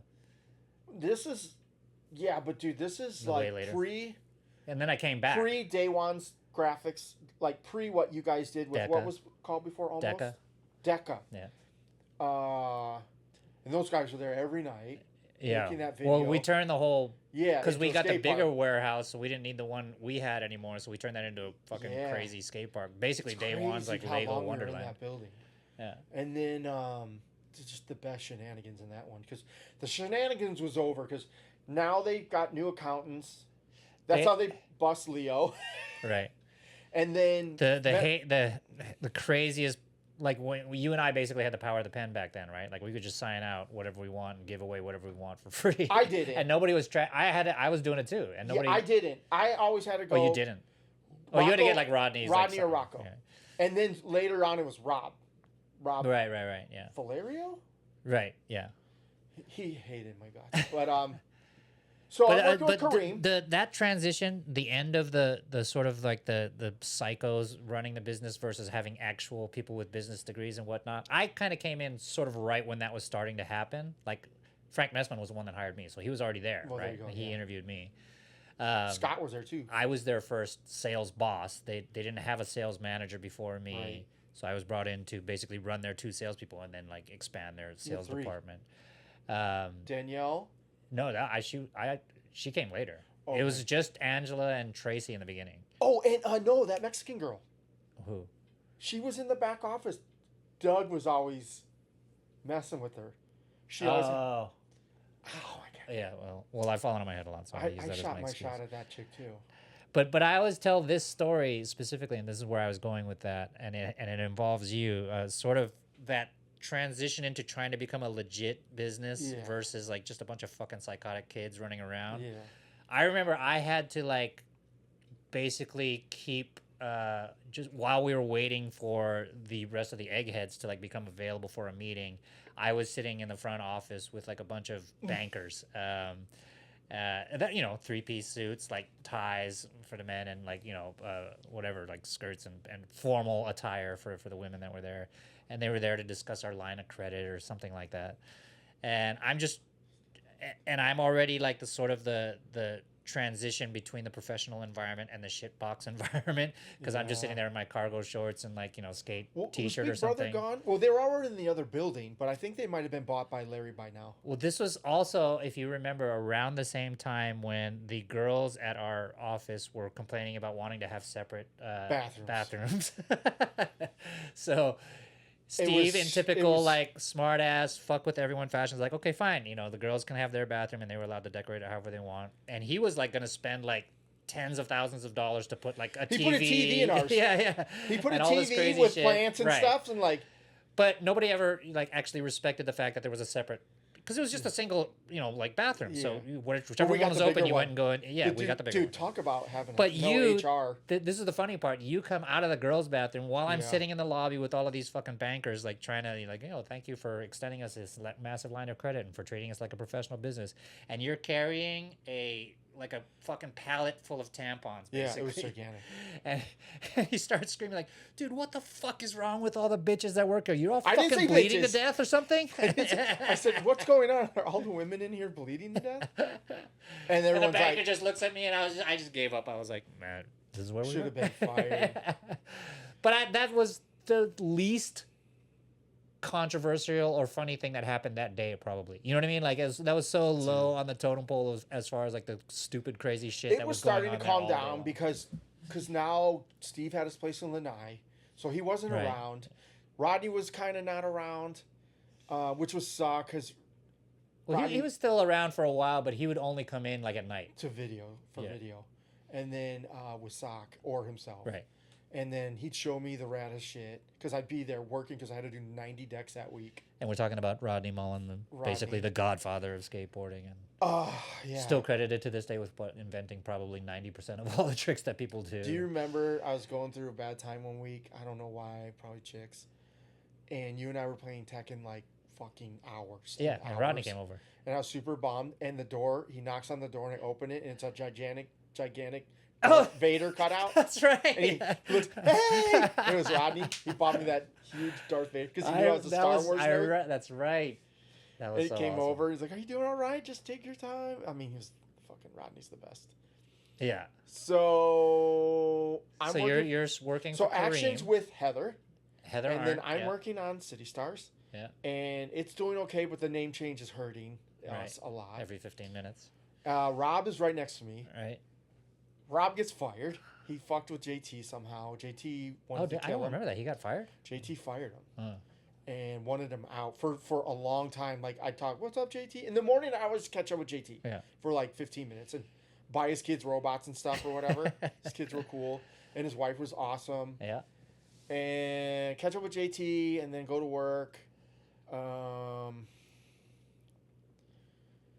Rob got pieced out. When did you guys leave? Because Kareem eventually left and started his... a couple of things happened before that. When my dad died. Your dad? My dad died, and I had to leave. That morning, they called me at work. And it was my neighbor. Mike got me out of there and on a plane because I lost my shit. And then I was gone for, I think, 2 weeks. And then everything was cool when I got back. Kareem was super cool. Kareem was calling me when I was there to make sure everything was cool. Rodney called me. Got back. Everything was, cool. And then Kareem's like, they're robbing me. I need out. They're robbing me. And all your shit was going down. The DECA stuff. And you were going to leave or whatever. And I was like, fuck, dude. Because you too, even though I was there longer than you, take me under your wing and protected me a lot. Like Ablo did when he was there. And then I was kind of unfuckable with Kareem. Yeah. At that time. I mean, I had the City Stars leather jacket he bought me. Like, I had this. I never got the chain. You never got the chain? I had the jacket. The pendant? It was brown. I got the ugliest fucking color out of everybody. But I was stoked they even thought about me. Hell yeah. And I was cool with Joey and Fabian had the best stories. Yep. Holy shit. He'd be getting his box. I'd be signing them out. And, man, one day he laid some shit down on me and Rodney. We were like, oh. For those that don't know, I feel like the skateboarding industry at that time was full of renegades, dude. Yeah, well, yeah, but also I feel like there were like a lot of just people that were fronting that were like wannabe tough guys and shit. Dude. But Kareem put together a team of like actual gangsters, like for real gangsters. Dude, like I was skating Lockwood, no problem. Yeah. We go to Lockwood, and dude, I was cool. Yeah, right. Yeah.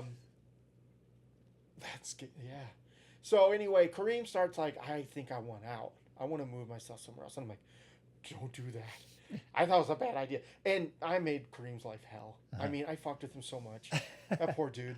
And he laughs at it now. He motherfucker. but I mean, I still call him boss to this day. He's the boss. And he leaves. And so I go, so Frank, I have a talk with Frank. He's like, you know, you're going. I'm like, I told him, I was like, I don't really want to go. Like, this is my home. It was my home at that point. Right. And he's like, bye. No love. Yeah. No love from Rodney. No love from nobody. You're going with Kareem. But Oh, I'm really? like, I looked at it like this, like, Kareem's my boy. I'm going down with the ship. Right. I go home. 3 weeks go by. No phone calls from Kareem. No nothing. I'm like, I had money to pay rent. I was getting scared. And then one night, 9 o'clock at night, Kareem, hey, baby, I'm going to come pick you up. I'm like, okay. He picks me up. Cuts me. Dude, it must have been $3,000. Maybe? Maybe it was $50, but it was a lot of ones. But he cut me off a bunch of money. He's like, get going. We're good. We got our Costa. They took the old spot that World had when they had already left in Costa Mesa. No, was it Costa Mesa? Was it in Orange County? Yeah. It was down south? It was Orange County. It was the old building World had left. I didn't even know that World was ever even in Orange County. Mm-hmm. Oh, all right. That's after they'd sold it off and everything. Okay. So they take that building over. I'm doing graphics at home, and Kareem, cousin, that big dude, rest in peace. I know he passed Was it away. Anthony? Oh, no. He had a nickname. Yeah. Big dude, super nice. I know who you're talking about. Yeah. Anyway. He would come, pick up the graphics on a thumb drive, whatever. I don't know why I couldn't email. I don't think I had a strong enough computer to even email him. Because Kareem had bought me my first computer. Really? It was at home. I couldn't believe it. And I just used it for porn and making graphics. And then, I was in my 20s, so fuck. Maybe 26, 27 at that point. Which seems old at that time, but now it's like I was a kid. Yeah, but in skateboarding years. That's like dog years. Right? Yeah, so I'm doing stuff, and then I get hit by Stevie Williams. Okay. And he has this really cool cat that, like, was his right-hand man. And so Stevie comes to my house one day in a G-Wagon, and he took the nicest dude. And he said, you want to do a graphic? So I did a graphic, and then I'm like, I'm going to go work for Stevie Williams because stuff was so sketchy. Fuck no. I think I got... No, you know what? They had fired me. Abed fired me. Oh, that's right. I remember Kareem didn't even fire me. Abed did. Right. So I was out of work, and then Stevie's like, always loved Menace, always loves... I can't believe he never rode for it. Like, I don't know what Kareem's... I never understood it. But came to my house in a G-Wagon. I think he had just done that Reebok deal, maybe. Uh-huh. He's like, can you come and meet the guy, I can't remember his name, down in Orange County. So they were doing Cheney's thing. That wasn't Rhythm, was after Rhythm. Uh-huh. Cheney's thing and DGK. And DGK super blew up at some point, right? Not I was yet. kind of already out of the industry. Not yet. So I meet this white dude down there, and he gives me the tour. We go to lunch, and I'm like, oh, I gotta move from El Segundo, which is all I've kind of known except for San Clemente when I was in new school stuff. Hanging out with those dudes, but I'm like, I guess I'm gonna work. But I met the artist there, not cool. And then they were stoked on my car. I was already into cars at the time. I'd already won a car and then got into cars. So we should probably, because cars is such an important part of your life, as is evidenced. We should probably tell that story too. Well, I'm still working for World, and I go to E3, which is the big video game convention. Right. You have to. I was doing monkey business, so we had a business license. Right. I was doing hardware. We sponsored Day One, Rodney. Rodney was stoked because we were the first people to do titanium hardware. Right. So we were doing cool stuff with Mike Patton. Yeah. And Mike and I were pretty tight at the hip. And then we go to E3, and I win a Volkswagen Beetle, the new one that they had just And prior to this, you didn't have a car at all. No car, ever. I win a Volkswagen Beetle. I don't get it forever. Yeah, this is the part of the story you're leaving out. I'm one of the guys that bullied you into like deciding to take the car, because when you first wanted, you came back and told us. I think it was like me and like Kane Gale. So, we were all hanging out, and you were like, I can't even afford the taxes on this thing. Like, I'm gonna sell it right away. Scared. You're like, dude, what the fuck? Like, you have to keep this car. You want a fucking free car. So I didn't. I gave it to the dealership, and they gave me a $12,000 check. Right. Someone stole the check at World. But really, this part I don't know. Someone steals the check. Okay. And it's gone. So I have to call them and cancel that check immediately. They were super cool. Like, they're like, just come get another one. We'll cancel that one. I'm like, awesome. I got a check. Mike Patton talks me into leasing a brand new 3 Series BMW. This is okay. This is what I remember. Insanity. We went from you refusing to get any car because you couldn't even afford the taxes on it, supposedly, to 5 minutes later getting a BMW. Like within weeks, having a BMW. And then within hours of that, like you went bananas and just started like souping this thing up. Well, I was buying car modifying magazines and I'm like into it, right? Because I grew up liking cars because my dad had a cool Trans Am. You touched on that earlier, yeah.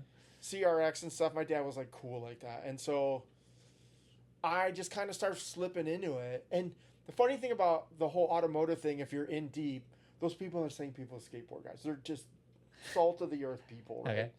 Not these Fast and Furious fucking goofballs and shit, but like. But you mean as far as like how tight knit you guys like? I always say, the people that I have met from the skateboard universe and that part of my life are still my friends to this day, like us. You know what I mean? Exactly. We haven't worked together in 30 years, but yeah, we can call each other. Right. We haven't talked to each other in 2 years and be like, "What are you doing?" Yeah, fuckhead?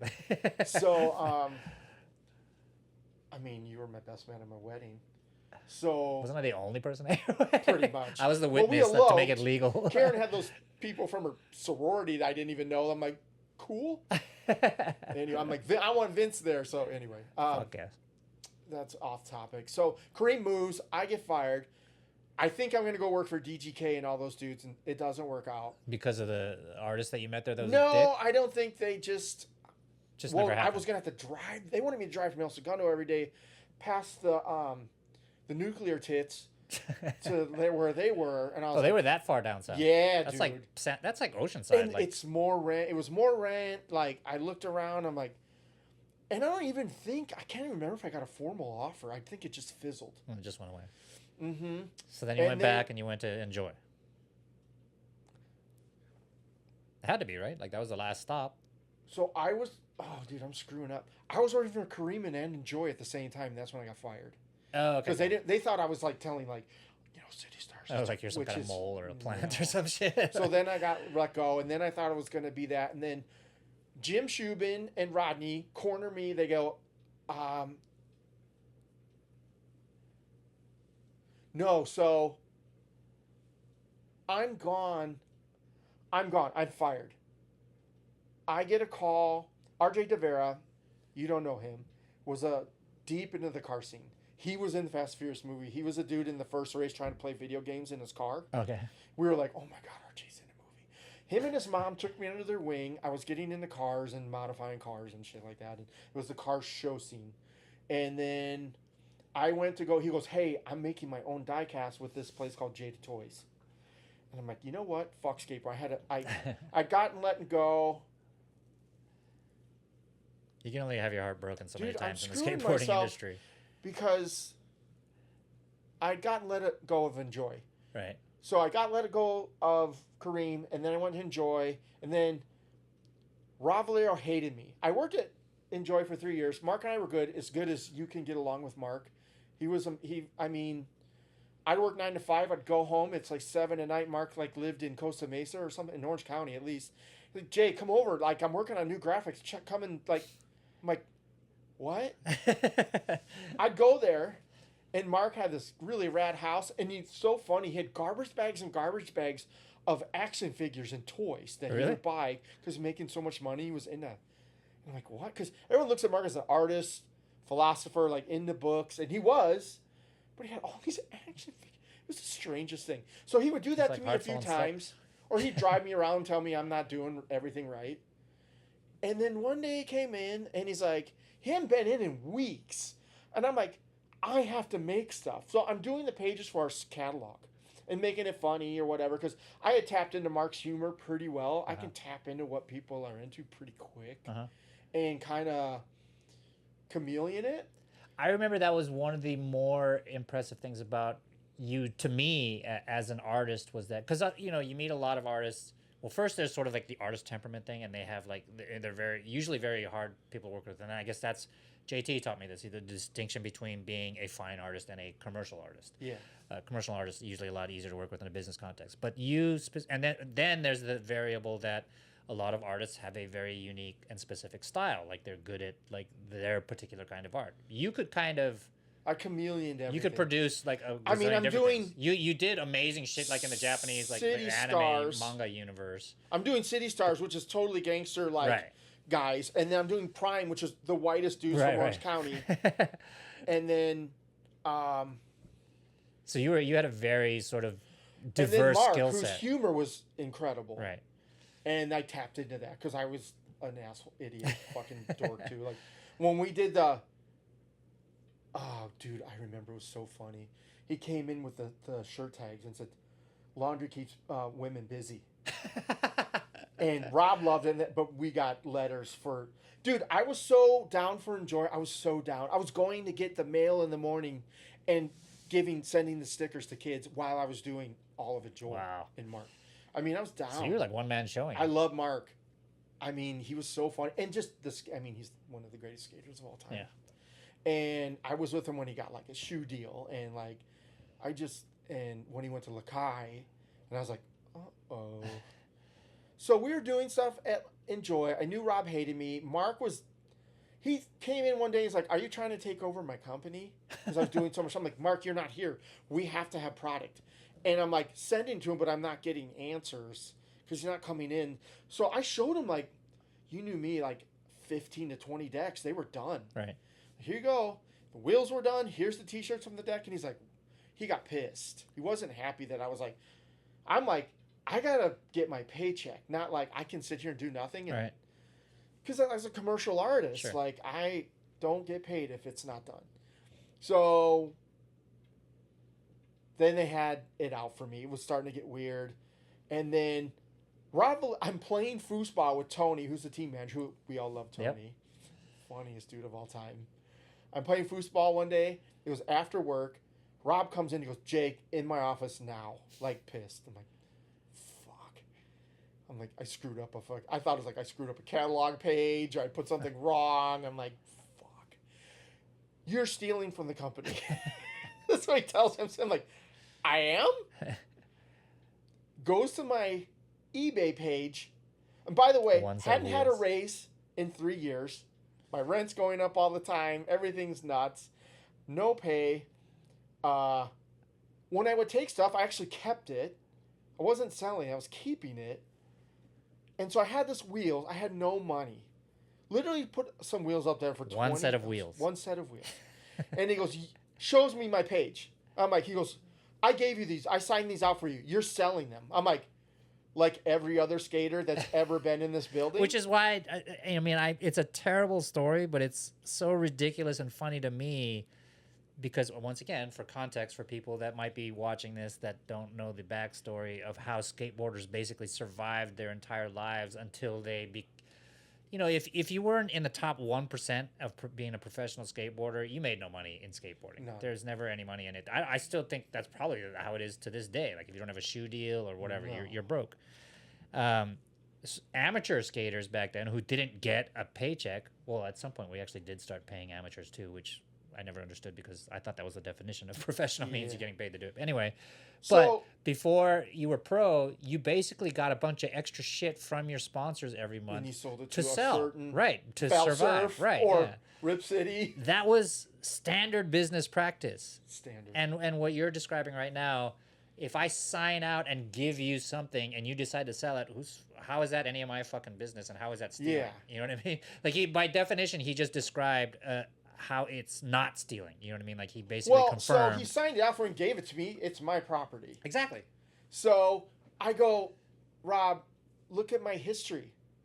I was using eBay was pretty big back. It was new. Yeah, I remember. But I go, "Just look through my history, man."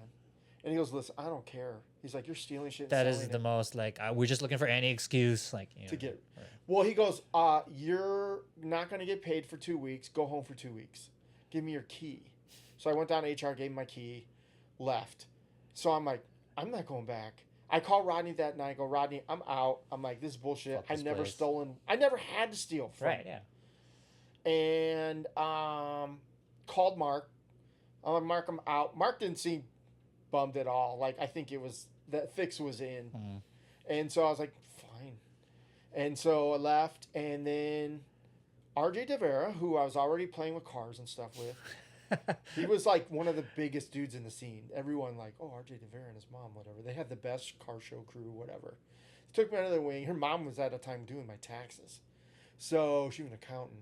And then he's like, hey, they're doing this new diecast line with me. I'm helping at, you know everything about cars. I was already deep. Right. Doing skateboarding and cars. And then I went there and it was Jada. It was downtown LA. I had to drive to downtown LA every day. They paid me more. So I was like, dude, I'm not going back. So they called me to go back. I'm like, there's no fucking way. You know? Oh, Dwindle did call you to come back. Like, enjoyed it. No. I was out of a job. That's right. Okay. I never called them back. Okay. No, I told them the first night I got fired. I talked to Rodney and I talked to Mark and I'm like, I'm fucking out. So RJ's like, I got a job for you. So I went to Jada Toys, met with them, good money. Then I'm fully deep now with RJ making diecast. They made diecast cars. Uh-huh. I'm like, okay. And then ended up, my boss there, this guy Louis, he didn't own the company. He was my boss. He was a fucking prick. But I was cool. And this other dude, Ralph, thought I came in to take his job. So he already hated my guts. And then this dude, Kevin, was kind of cool. Well, we immediately moved from there to City of Industry. After like a few months, I'm like, oh my God, my drive's insane. And you had to go in like every day? Every day. Holy shit. And if you didn't, you had to have it was run by the Chinese, this Chinese family. If you didn't go in, you had to have a doctor's note. Jesus Christ. Yeah, dude. They would have the people standing there to punch in for lunch if you were late for lunch. It's like the fucking it was like opposite working of for at World. like, so they sabotaged me too. They did a car show. I got them everything. Like they wanted real car company, like modifying companies that do like wheels or body kits. I knew everyone, so I got them everyone to put on the diecast, so it was authentic. Oh, like to get to make it authentic. Licensing. Right. I was doing that before they had a license, so I helped everyone. And then SEMA, which is a big car show over here for modification. It's in Vegas. Well, they used to do a small one in LA. Okay. I'm like, we got to do a booth. We got cars and everything. Do a booth. Well, my car was in another booth by a sponsor. It was called McGuire's, which was a car cleaning. It was through RJ DeVera. So I had a car in the show, and they're acting weird. I'm like, I'm going around at this time getting them licenses. Right. Like, hey, they're down. This person's down. I walk in and they're like, hey, you spent too much time at the car show, you're fired. And then the guy goes, maybe if you talk to Jack and kind of beg for your job, it's cool. It'll be, you can get your job. I go, fuck you? Fuck Jack? Went to my friend's shop in Alhambra and hung out like, I'm jobless. I just told these people to fuck off. So the dude, Ralph, who I didn't get along with, worked for this place called Muscle Machines, which is another diecast. And I'm like, hey, I'll show you everything Jada's working on if you hire me. Because it was real secret. Whose licenses you had until it came out, whatever. Honda, Toyota, Mazda, whatever.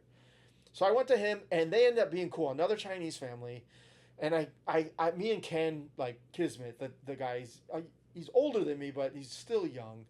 His brother and his wife are like the main owners, and it's Ken who kind of wrangles us. And then Ralph, who again tries to start making my life crazy, but he's the art director. But everyone else there's cool, and I'm friends with one of the guys to this day, Sean, who's still they got bought out and then he came back and he still works there. But Sean's still there. But that worked for about 3 years, and it was fun. And I actually made art director there, and then they got bought out and they wanted us to move to Atlanta. They got bought out by a NASCAR company. We're gonna start doing NASCAR stuff. I'm like, fuck that, dude. I hated that shit. I'm like, no. So I got hit up by the licensor that was starting something with a place out of Chicago called Johnny Lightning. They're like, hey, we got the Fast and Furious license. I'm like, oh my God, can you come and help? And da. So that was I was still living in Azusa, and I had to drive to Orange County every day. I don't even know where that is. How far is that? I was probably driving 45 miles each way. Oh, wow. 35 miles. I had my Evo, which is eating gas the whole time.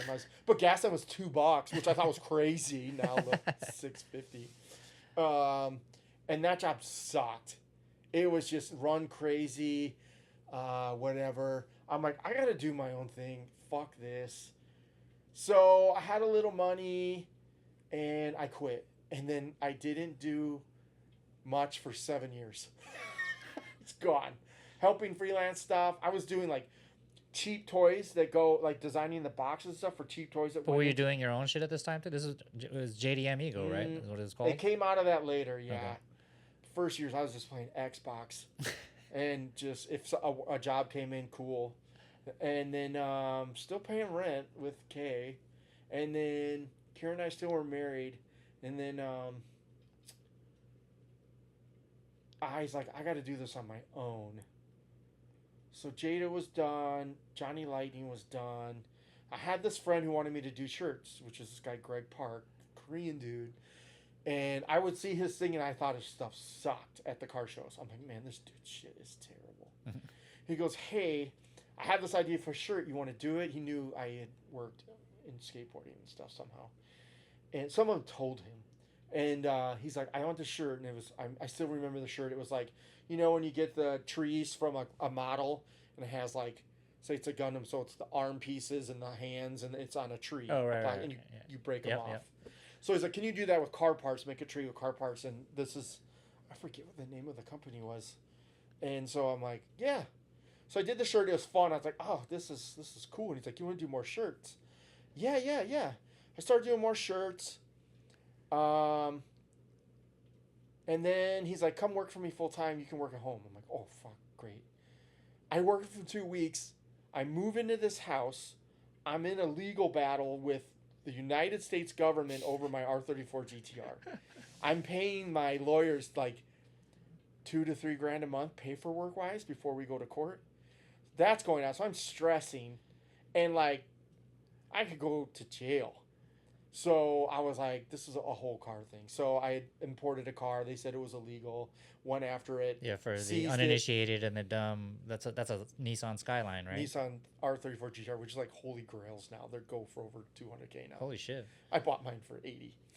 And so anyway, that went bad. I had the car for 3 years. They literally came with my house with SWAT, everything, took the car. So I'm like, I had our other Evo still. And I'm like, hey, let's move. This is bad juju here. Because I thought they almost shot my dog. Jesus Christ. Yeah, they came with gang unit. I'm like, who the fuck are you? And he's like, I'm gang unit for fucking Azusa. I'm like, cool. They're literally like putting my car in the back of a truck. So I fought it for like, I had money. I'm like, hey, Karen's parents had moved here to Marietta. They stayed here in an apartment for a year, and we'd visit, and then they got their house and had a pool. So we would take me, Karen, and Louie, our dog, to go swim every weekend, stay here overnight, and then go home. And I was like, hey, I got enough money to buy a house there. This is 2008. After 2008, when everything just got destroyed, like houses were nothing. Uh-huh. I mean, I literally bought our house for $251 grand. It was like a 7-year-old one of the house. crashes, right? Crash. So I'm here, still dealing with that, and I'm working. I'm here 2 weeks, and I get a call from HPI Racing, which was a huge RC car place. Okay. And they're like, you want to come work for us? And I had a friend there, Andrew. So I came in, I smoked the fucking interview. Like, I was all cars, you know what I mean? I'm like, can I buy this? Because they did diecast too. And they're like, yeah. Is that you keep bringing that up for all these different companies. Is that a big industry in the, that's I guess, like Wheels, car hobby? Yeah. Like but I mean, everybody knows what Hot Wheels is, but these are all other companies. Yeah. Well, in the last 10 years, everyone's making their own. And that's what all this is. Yeah, that's Japanese. That was Ebro. They're not even around anymore. I was just into like Japanese race cars. But now there's millions of companies called like Kaido House, which I work for, Tarmac Works. There's all these little Chinese companies get licensed and they go off. And what do you do for these diecast companies? Like I do the graphics and I do the box graphics. Okay. So like this is a casting was done by a guy at Kaido House, the owner. Okay. He did the 3D casting. Then he goes to me and he goes, I need these colored graphics. I would do the logos, the graphics, put it on the car, and then they go, hey, we need the box. And the box is like all this. You got to do the insides, make sure everything's on the back. Like. So I feel like this ties back to the beginning of the conversation, the whole industrial designer kind of a thing. Like kind of, but I'm just doing graphic design now for them. It's just I'm not designing. You're not designing the actual shape of the car and that kind of thing, right? Putting input, but they didn't listen to me ever. So. And is this still what you're doing now? I'm doing it part-time. Okay. When it comes in, work here and there. So I... Real quick, not to interrupt. We look over your shoulder and tell me what the timestamp is on that. Ish. 2:03. That's it? 2:03? Yeah. Okay, we got plenty of time. Okay. So, cut that out. And then... Fuck that. I leave all the mistakes in. Oh, okay. They're going to have to sit around and look at blank space for 10 minutes while I went to piss earlier. No, I'm just kidding. Oh, okay. I'm all like checking my dick out. So diecast becomes my life. Muscle Machines was great. I make art director. Ralph leaves for another company who was my... We just didn't get along. But he was... yeah. They're going to sell, I think I said. They're going to sell. I don't want to go to Atlanta. They make it sound like we have to move to Atlanta. I'm like, Johnny Lightning hits me up. I'm going now to Orange County working for Johnny Lightning. And it just doesn't last. It's just not clicking. I had even brought a friend in there. Remember Joel from Drawers and like the glasses? You remember skinny guy? He was friend of the Eric. Remember Eric? I remember Eric. But Joel worked there too. Okay. I brought in Joel and I think he actually worked. He worked at Muscle Machines first. I was bringing him in as like part-time. Okay. And then he went there. I brought him there and Joel and I just had a blast. He was the funniest fucking dude. And then I just leave. I'm like, I'm not doing this. And that's when I went in my 7-year, fuck this. And Greg pulled me out, moved in this house, went to the RC place because Andrew worked there. And there was a guy that's been working there for 20 plus years. And he wanted me to do exactly everything the way he did it. He was all quick keys. He's like, you got to learn quick keys on the Mac. And I'm like, I'm not learning quick keys. I'm going to do at my pace. I don't need quick keys. And everything was exactly and it was really technical work, which I'm just not a technical guy. Coming to that stuff, I'm like, fuck. Even like, I've ran into that recently. I ran into some technical stuff with Kaido House, this other diecast. So I was there for 2 weeks. And I thought it was going to be cool because the drive sucked. I had to leave it. I was up at 4 a.m. to get there. Jesus fuck. We started work at 7. So it was 7 to 4 every day. Damn. And I'm like, cool. But the traffic coming home that must have been horrific too. Was fucking bananas, dude. I was like getting home at like 8 at night. Jesus. And I thought it was cool because every other Friday we had off. I'm like, oh, dude, well, that's cool. I'll have a 3-day weekend every other week. Yeah, but the extra 5 hours a day driving. No. I'm in there at lunch. I call Greg. I'm all, Greg, can I come back? And he's like, of course. I wanted you in the first place. I'm like, okay. I'll call you later. I go upstairs to this dude. I don't remember his name. I'm like, hey, so I quit. He's like, what? I'm like, I'm out. He goes, when? I'm like, right now. I had to go and talk to HR. I got like my check and everything and whatever, and they gave it to me, and I was fucking done. So I've been working on and off for Greg now for almost over 17 years. So still to this day? Yeah. Like sort of on and off. We do all apparel, like. We do everything from skateboard stuff to streetwear, but a lot of it started off all. So is it multiple brands? Huh? Does he own multiple brands? Printers after printers after printers. Well, he owns the printing companies. Basically. Huge. It got huge. While I was there, they got huge. And so we were doing everything from Antisocial Social Club. He became like an owner in that till they sold it. Are you doing artwork for these different brands? Like, are they bringing you in as like a There's freelance stuff artist? Nobody, I don't put names on anything, nothing. I am just a commercial artist. Like, I'm just knocking out stuff left and right. We do a lot of stuff. Our big thing is Formula Drift. Okay. I do all the merchandising for Formula Drift, so I design it. We bring a couple guys in just to give me support because it's a lot. I mean, we do everything from a keychain to a fucking water bottle to a t-shirt to a fucking cushion you fucking sit on. And sometime over this last, what did you say, 15, 17 years you've been doing? And a 7-year sort of exodus and hiatus. You started your own brand too at some point called JDM Ego. Well, at the time, that 7-year like thing, I'm like, I should do something. My friend was doing a thing called Pacific Rim. He was selling t-shirts and hats and stuff. And his name was Jerry. And I was friends with him through the scene. And one of my best friends to this day. And I'm like, hey, if I start a brand, will you sell it on your site? He's like, yeah. He goes, what is it? I go, at the time, fake wheels were coming in from China, and they were knocking off expensive stuff, like the expensive wheels. And there was all this knockoff shit, and I hated it. And I was always, like, down for the real deal, you know? And so I was like, it'd be funny to shit on those guys. So I started this thing called JDM Ego. I was already, like, ordering parts from Japan for my GTR. Like, I had dudes at, like, 3 shops in Japan that spoke English, and Cameron would be like, who are you talking to? I'm like, I'm talking to TerraSign right now. I'm going to order these fenders. She's like, what the fuck? At, 12 at night because of the time difference. And then I was deep into the car thing and Japanese car stuff. And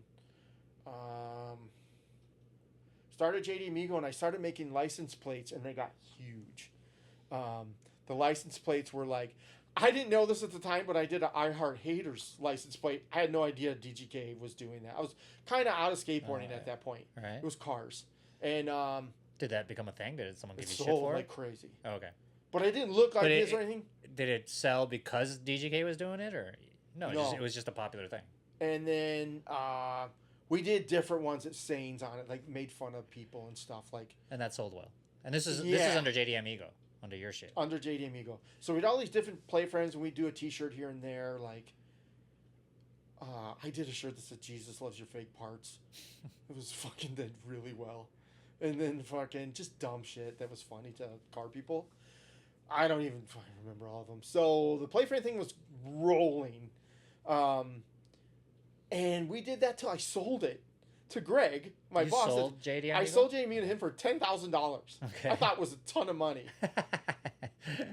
And so he's like, you still do it, but I own it. Just do what you do. Well, I'm doing it and stuff. He goes, nah, that won't sell. Nah, I'm like, dude, it'll sell. And he was like, chopping block. And I'm like, dude. So a lot of that stuff never got made? Yeah. And do you still feel confident that it would have sold? I don't know. Like, it's our 20th anniversary of the year, but we stopped doing it 2 years ago. I mean, our shipping room in our house was JD Amigo. Right. And then now everything is Cars and Coffee. You go to a Cars and Coffee or whatever. And is that like the name of a... No, that's what everyone... It'll be like... It's just what... Like it's a literally phrase that it's called. Fuckface's Car and Coffee. Or like a coffee shop does. Like I go to one called Rivals. Okay. And it's from Rival Coffee. And it's like... dudes. So does the car industry in general, does that just stay popular forever? Is it not like skateboarding where it just remember skateboarding used to crash every 10 years and die? It's just the modding thing goes low because the fake stuff comes in. Everybody buys fake stuff. Now the biggest problem is everyone just wants an Instagram car, and they build a shitty looking car for Instagram that looks kind of cool. People are like, "Oh, that's what's cool," and it's not. So in that sense, has like social media and the internet affected it's just destroyed it's just destroyed skateboarding. It's destroyed so cars. I was actually going to ask you that. What is your opinion? So I always had this sort of outsider's perspective. I was an insider in the skateboarding universe when I was in it, but I left before like the internet came along, really. And I mean, the internet existed at the time, but social media did not yet when I left. I think in like 2003ish, I was already living back in Hawaii, and I don't think social media was a thing yet. Maybe like MySpace or something. Well, it doesn't make things special. I felt like, okay, I'll give you my little 2-cent theory, and you tell me what you think of it. I felt like historically, skateboarding and probably a lot of industries were sort of like centrally controlled.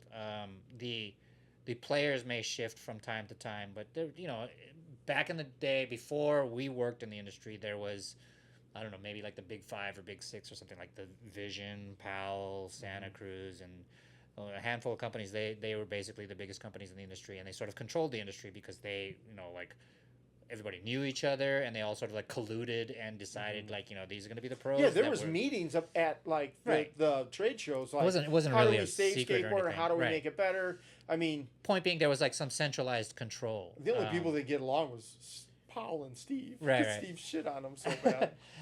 But fast forward, and with the advent of social media, now anyone can become a star. There is no centralized control anymore.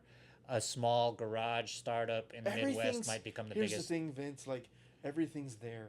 So, like, I equate it to this. I waited for Transworld every month. I wanted it so bad to see the new trail. And then that was... You waited for a world video. There was scarcity. For 2 years, 3 years. So there was scarcity. There was videos in between from a shoe company or 411 came, but even 411 I think was it every other monthly month? Or every month or every other month, something like that. I mean, that's when things like started getting. We all love 411. Shout out to Josh Freeberg. Shout out Chris 411. Ortiz.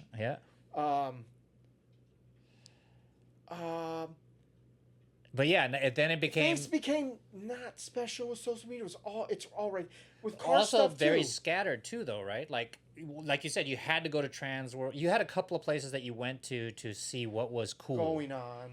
Then there was social media, which is like 10 billion sources of information, and we're saying all of this is cool. Well, dude, here's so it's just it becomes way more niched. And I equated these to million Nigel people. Houston when he started seeing clips of Nigel when he had like started doing his own thing and whatever, and you were like, you're seeing the best shit that you would wait 3 years for on a video, right? And it was his part. Right now you're seeing what he did that day, right? And it was fucking. And I always Nigel Houston always the one that comes to mind. That's a good one. Yeah, that's a good example. And I was like his DC part came out, and you were like, I even called Luis. I'm like, is this real? He said, yeah. So is it safe to say then that, I guess that's kind of my point. Like, they were like superstars back then. And it's hard to be a superstar in skating today. There are still a couple of platforms where everybody's paying attention, like the Olympics or something. I look at the real team as the best thing ever. Jim Thiebaud's, I love that dude. Uh-huh. What he's done to that team. But even on that team, I think Mason Silva, and then are these skaters today? Yes. Okay, so I have no idea. But there's so many new guys coming. Everyone's good. Not everyone was good back in the day. That's true too. Yeah. And now with social media, video, everyone's like, I'm going to be an SLS or I'm going to be an X Games. But isn't it so much harder to stand out then? Well, yeah. I mean, there's not personalities like Mark Gonzalez, Nadas. The personalities aren't there anymore. I mean, you can pick a few, you know what I mean? But you kind of really have to, you could be a pretty intense personality and you were for sure going to stand out back in the day. Now I feel like you have to be in that top 0.0001%. You know of everyone though, Vince, I hid from everyone. Yeah. I was in my apartment all day long. That's true. Yeah, I didn't want to be that ever. I don't know what that is. Even my wife's like, why don't you sign this? I'm like, well, I wasn't so much. This wasn't like a sort of a casting any aspersions or judgment on you, but I just meant in the industry in general. Not forget all of us like behind the sceners, but I'm talking about the actual athletes themselves. Nothing special anymore. Yeah, it's hard to stand out. Now it's on TV all day. When I started watching X Games, you were like blown away, and Tony Hawk does the 900, and you're like, oh my god. And then X Games was on every other month, and then it was SLS, which shout out Rob Dyrdek. Like to do that or whatever, which is cool because he's a skater. Right. No matter what you say about him or hate him or because he's. But it's the same thing with you know me, like I have a couple of like overlapping universes, right? Like I'm first and foremost, I've always considered myself a skateboarder before anything else.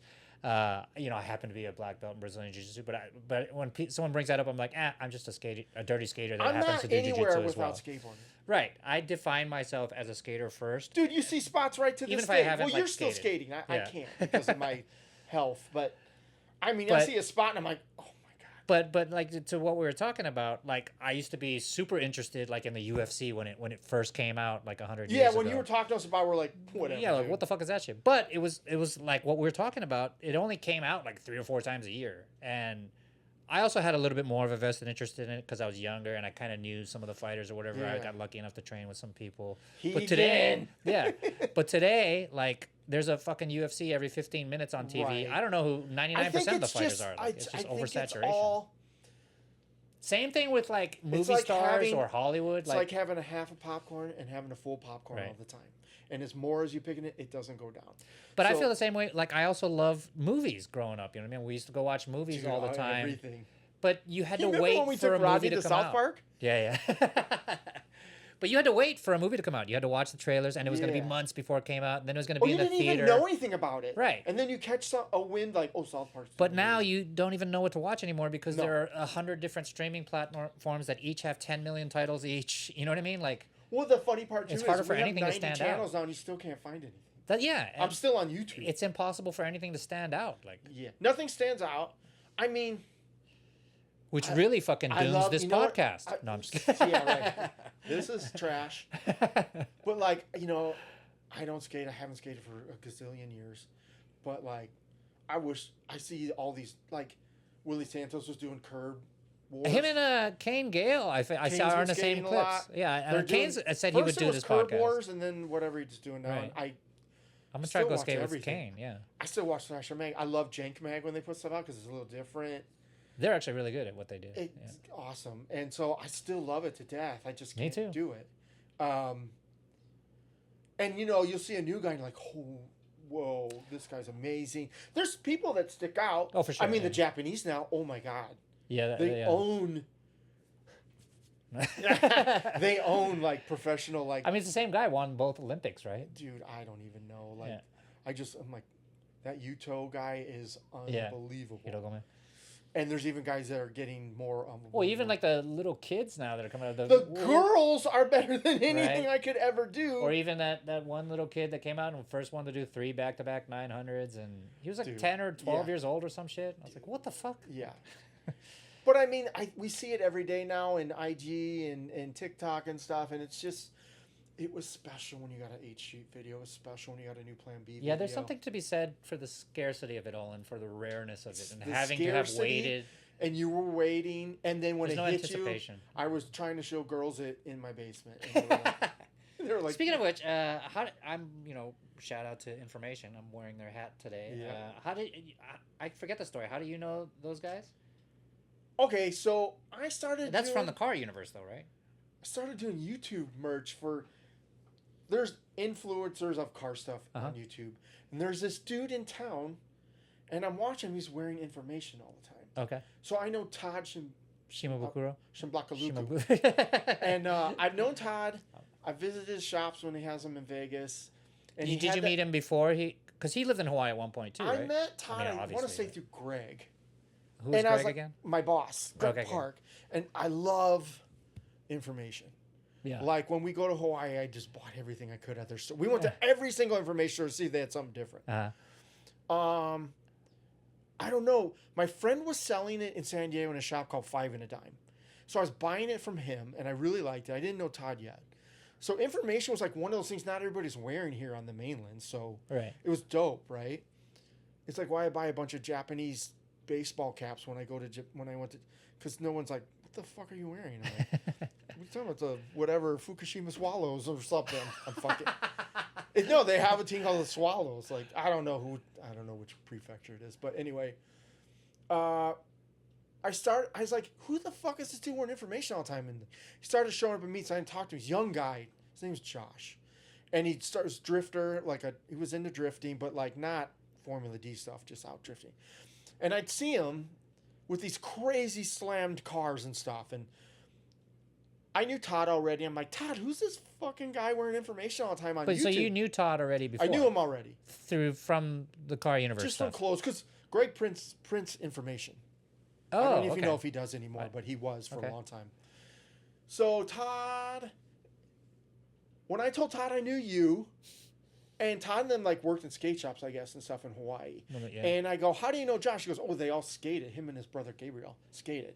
And I was like, oh, that's dope. I'm like, why don't we do merch for this guy? Because merch is big.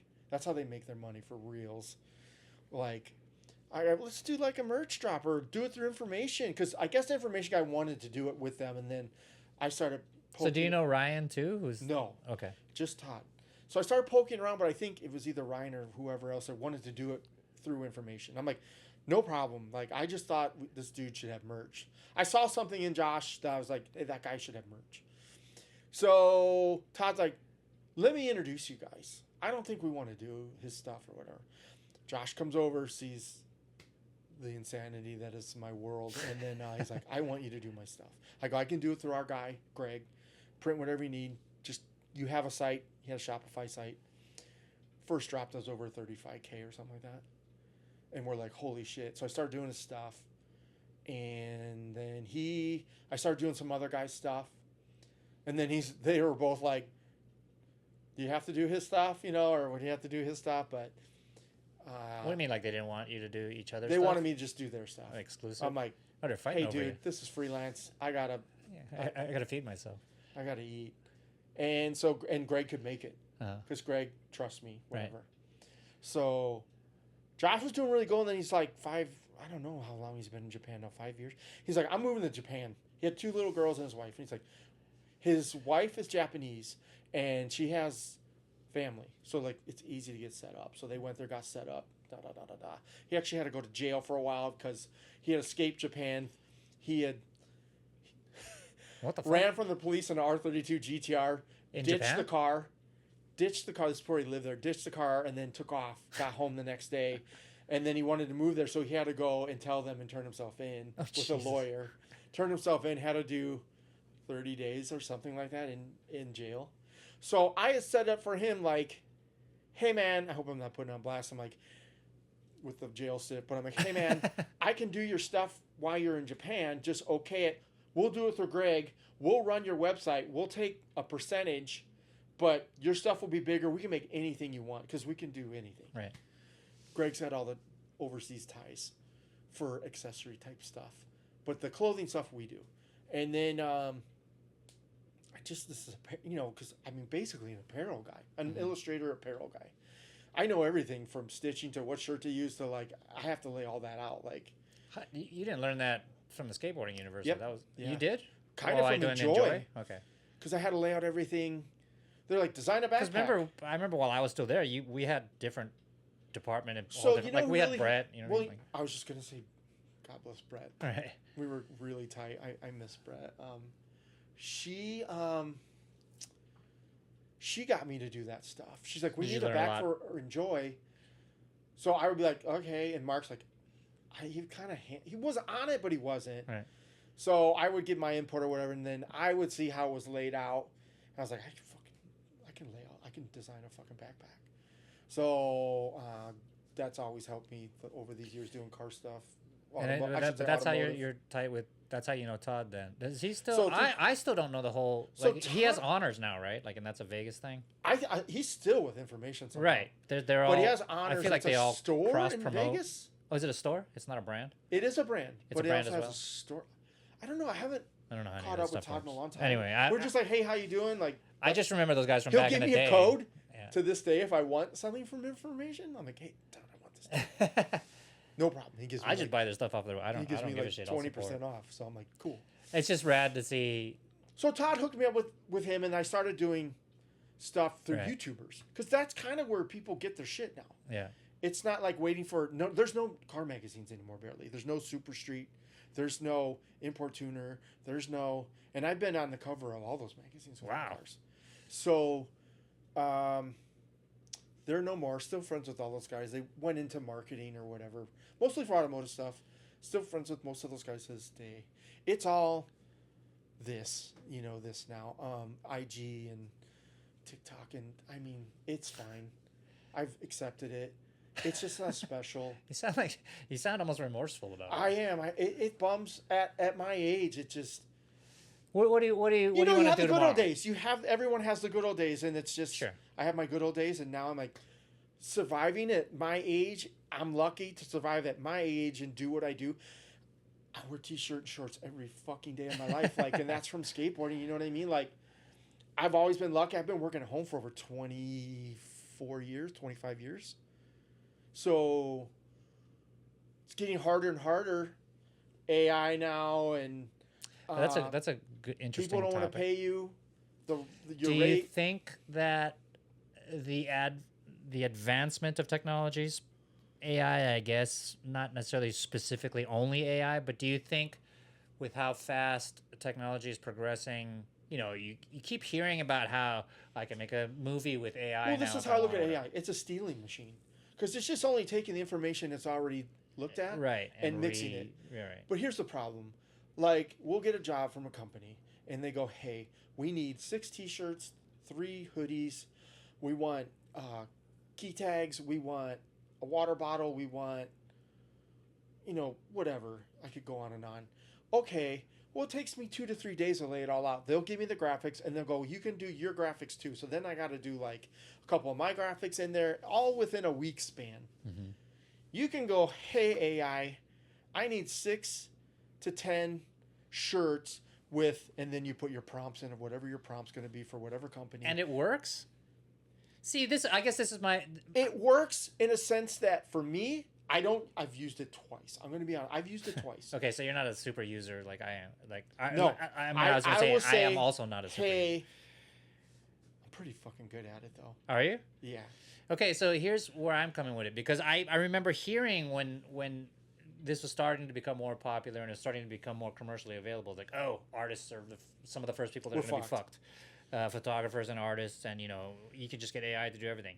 Fast forward to like today, and I will be honest, like I'm able to do this podcast because of AI and a lot of the information that I've gathered from it. But on the artistic side of things, I feel like it's been a box of hot garbage. It's a stealing machine. That's all. Yeah, it is.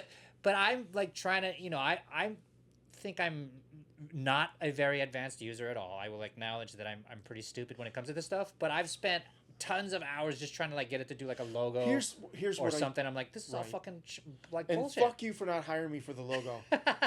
So I'll do a thing like I don't draw a lot of cartoon characters anymore like I did back in the day in skateboarding, and I'll get some of those jobs here and there. Or Greg's like, I think you could draw a good. I'm like, no, I can't. I don't really want to draw that stuff anymore. I'll be like, hey, I need a squirrel in fucking underwear with a bong, you know, dumb shit. And he'll give me 6. And I'll look at him and go, now I can draw my own. I'll take something from everything that kind of look cool from my prompt. Because I'm still saying this is what I want. Right. I'm not like going... But I'm telling it exactly what I want, and it's not coming anywhere close to nailing it. When I first started fucking around with it, I was like, artists are going to be safe for a while. I'm either doing a Google search for a squirrel in underwear to like go... But if I can do my prompt because I know exactly what I want, and Google doesn't give you either exactly what you want. No, yeah. And it's not as smart as AI. So like, maybe if I'm pay more, or there are other apps that I should be using that are better at it. But like even the intro to my podcast, I ended up having to piece it together from scratch using Adobe After Effects, something that JT could have done in like 7 seconds. It took me like 2.5 weeks. It's gonna take my job, and I'm just gonna like. Live in a tent. I'm going to tent. Or make a cocktail of fucking coolant, car radiator coolant on like a root beer and take it. But like, I'm fucking obsessed with suicide. My own. But what was that other brand that you almost started that you got shut down on because it was too controversial? No, well. What was it called? Top Suicide? Yeah, no, another person got in trouble. Top Suicide. So JD Amigo was fun, but I wanted something gnarlier because I'm really, really into the like, this sounds so dumb. The underground stuff of Japan driving, and like the toge, which is driving up in mountains, which is all illegal, and then illegal drifters. But back in the day, was these race teams that are very famous, like Midnight Club and Top End, and only people that are like my idiot friends and me, you know, they only think, oh, Paul Walker, Fast and Furious, you know, Vin Diesel. This is like deep. And so it's getting more exposed over the days because of social fucking media. What is that, culture is? Yeah. Okay. So I was like, oh, I want my own team. What would my own Japanese illegal race team be? Highway team. And I'm like, Top Suicide. Because it's suicide to go at 200 miles an hour. Like, these guys couldn't get in these clubs unless they broke 200 miles an hour in so many miles. Christ. So I was like, that's fucking sick, you know? And so I started it, and it blew JD Amigo out of the water immediately. So I was like, great. So another guy I won't mention anything, but he had a YouTube channel, and was going really, his stuff's still going really well. But he ended up getting fucked by another guy who said he did bad work, and he ripped him off, and it got serious, like legal. Okay. And people immediately decided this guy was an enemy criminal, but I'm like, no, he's not. Okay. But didn't matter because social media and everybody, YouTube said he was. Who is this guy to you? Was he like your partner or something, or? Well, he was gonna. So I'm doing his merch. Okay. He gets in trouble, literally taken off YouTube practically because this guy's burying him. Okay. We met because I sold him a lighter. Because we were both into this brand called HKS heavily. It's like our holy grail of car parts stuff. We love HKS. And so that's how we met. He bought this thing. He goes, you're JD Amigo. And I'm like, how do you know that? And he goes, I don't know how he knew. And then he goes, man, in the back in the day, I had a blog that blew the fuck up. And I destroyed it just because it blew up. I'm like the most destructive dude on my own career. You've always been pretty good at sabotaging yourself. Everyone knows this brand, Fat Laced Illest. It came out of San Francisco. I was friends with that guy, Mark Arsenault, who I'm friends with to this day. I don't know how it's been through a few hands, but he still has something to do with it. But I had a blog on there, the Fat Laced blogs. Some guys were apparel, some guys were drivers, some guy. I was just this dude talking about Japanese car culture. I had more views than anyone put together on the blog. So he's like, Jay, your fucking blog is blowing. I'm like, cool, I quit. I quit. Sounds just like the Jay Bryan that I remember. I'm like, awesome, I quit. I started a WordPress one. Hit 1 million people. I had it for a few years. I was just showing people how I build cars. Those cars went on to get magazine covers, win a lot of car shows, whatever we did with those. I was just me building cars or stuff I like. I mean, I was showing people robots. I love Gundam Paddler. Like, I'm building this robot. And they're what like, happened to that? I don't know. I'm just... You quit that too? Yeah, I don't have an eyesight. What the fuck, dude? So anyway, I'll show you I have Macross and Gundams. So this podcast just stopped right now. Everyone's like, fuck this shit. Fuck. How old is this idiot? So Top Suicide, he came in as a partner and paid for everything, and we were doing it through... Oh, this is the guy that got all the controversial flack. Yes, he was my partner. He's like, I want to do my own brand. I'm like, I don't want to help you do your own brand. Okay. I just wasn't into it. And I was doing Josh's, and that was called Kiyosuzoku. And so... But because he got in trouble, is that why Top Suicide went away? Yeah. Well, yes. It was a handshake deal.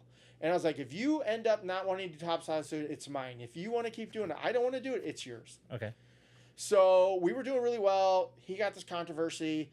We just stopped it. And, dude, the checks were fucking great. Because it was on YouTube. Okay. And he had a lot of followers. So they all turned on him.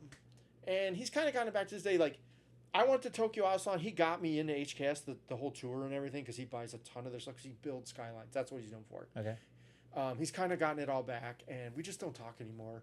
But Top Suicide, I think I could start it up again if I really wanted, but I just, like, after JD Amigo, like, we did really good during COVID, like, crazy. Because everyone was home buying shit on the computer.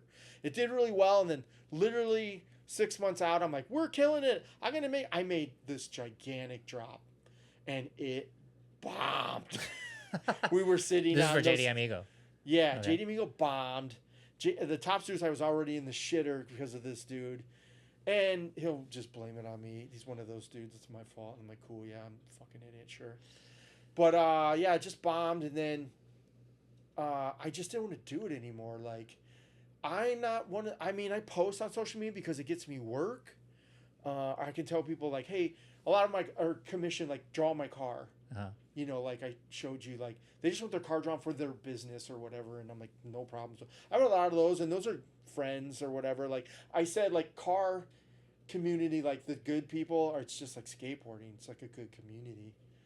So, I mean, it's weird to go from one thing to another, but you're still, like, in a community. And I got into the car thing fast because of good people around me immediately. I got lucky. Mm-hmm. Skateboarding kind of fucking was a little tougher. You know, like, it's a tough nut dealing with, like, egos and skaters and other artists. And, I mean, to this day, fucking... Would you ever go back and do shit in the skate universe? I don't think I do skateboards now for cars. We do skateboards for Formula Drift, and then we sell stuff under a company called Garage Tuned. And that's online, and that's also at every Formula D or car show in SoCal. We're usually there. And that's a lot of stuff. So we sell a ton of skateboards. I've probably done more automotive skateboards now than I did back in the day. Right. Do you think, are there any projects that you would consider starting moving forward? Like, if it's not going to be Top Suicide? No, I'd rather have someone have a vision that's my vision. And I'm like, I'll help you. Because, like, you don't want to do your own shit? I did it. Wait, hang on one second. I got to make sure that I thought I heard it click. Make sure it's still recording. Are you having fun doing it? Yes, it's everything's a job. This is a job? Oh, the podcast. Yeah, No. I thought you were asking, like, work-wise. talking story is fun. Well, dude, You and I you're always all talk over the shit. place. You're living in Hawaii, and then you're living in some girl's butthole, and then fucking I can't. I don't know where you are. I would hang out with you every day, Vince. You know I would. But I'm kind of far. Well, and I can't drive that far with my bad feet, my neuropathy and stuff. But we'll figure it out. We'll hang out more. But yeah, I mean, I like. This is a good excuse to hang out more because we're almost 3 hours deep. We'll probably have to cut it off at some point before all of my batteries die. Yeah, but we could do. Me too. Huh? You're gonna feed me too. We could do 100 of these episodes though. You know what I mean? Like we've got so many fucking stories that we could catch up on. Yeah, you can't even. Well, it's great when you see Ablo on 9 Club, and you're like, oh my god, those are the best days. Yeah. And then there's writers I know on there. Like I'm dying for a Kareem one. I would love to. Or Rodney. For any of the 5 people that are watching this, if you have suggestions on someone that you'd like to see on the podcast, or if you are one of my friends that I would like to have on the podcast, get at me. Still also looking for sponsors, so There you go. But yeah, there's so many conversations. I mean, that was the reason why I started this. Was I cringe at the thought of having to see myself and hear myself on any of these episodes. These are all lost when we're gone, right? Huh? These are all lost when we're gone. These stories. Yeah. Now, well, yeah, part of it too, right? Some of it, like it's there. Because, dude, like, my life is crazy. I came to California to visit for 2 weeks. I never went home, and I'm here 33 years. Well, that's kind of what I was getting at. I feel so, like I said, I really sort of abhor the thought of seeing myself on these episodes. But I also think that I know so many fun people, and I have met so many cool and interesting people that the stories that I share with them are worth documenting. Dude, how many times we're on the floor laughing when we see each other every 5 years? We're dying. Like, Ablo's thing was so great. Oh my god, his art show. Yeah, his art show was awesome. Yeah, and meeting Judson. And that's one guy that I definitely need to have on. I mean, I owe that guy everything as far as like my involvement in the skateboarding universe. It's insane. He got me all of my first sponsors when I was a kid. He got me my job in the industry, and dude, Ablo is just the stories.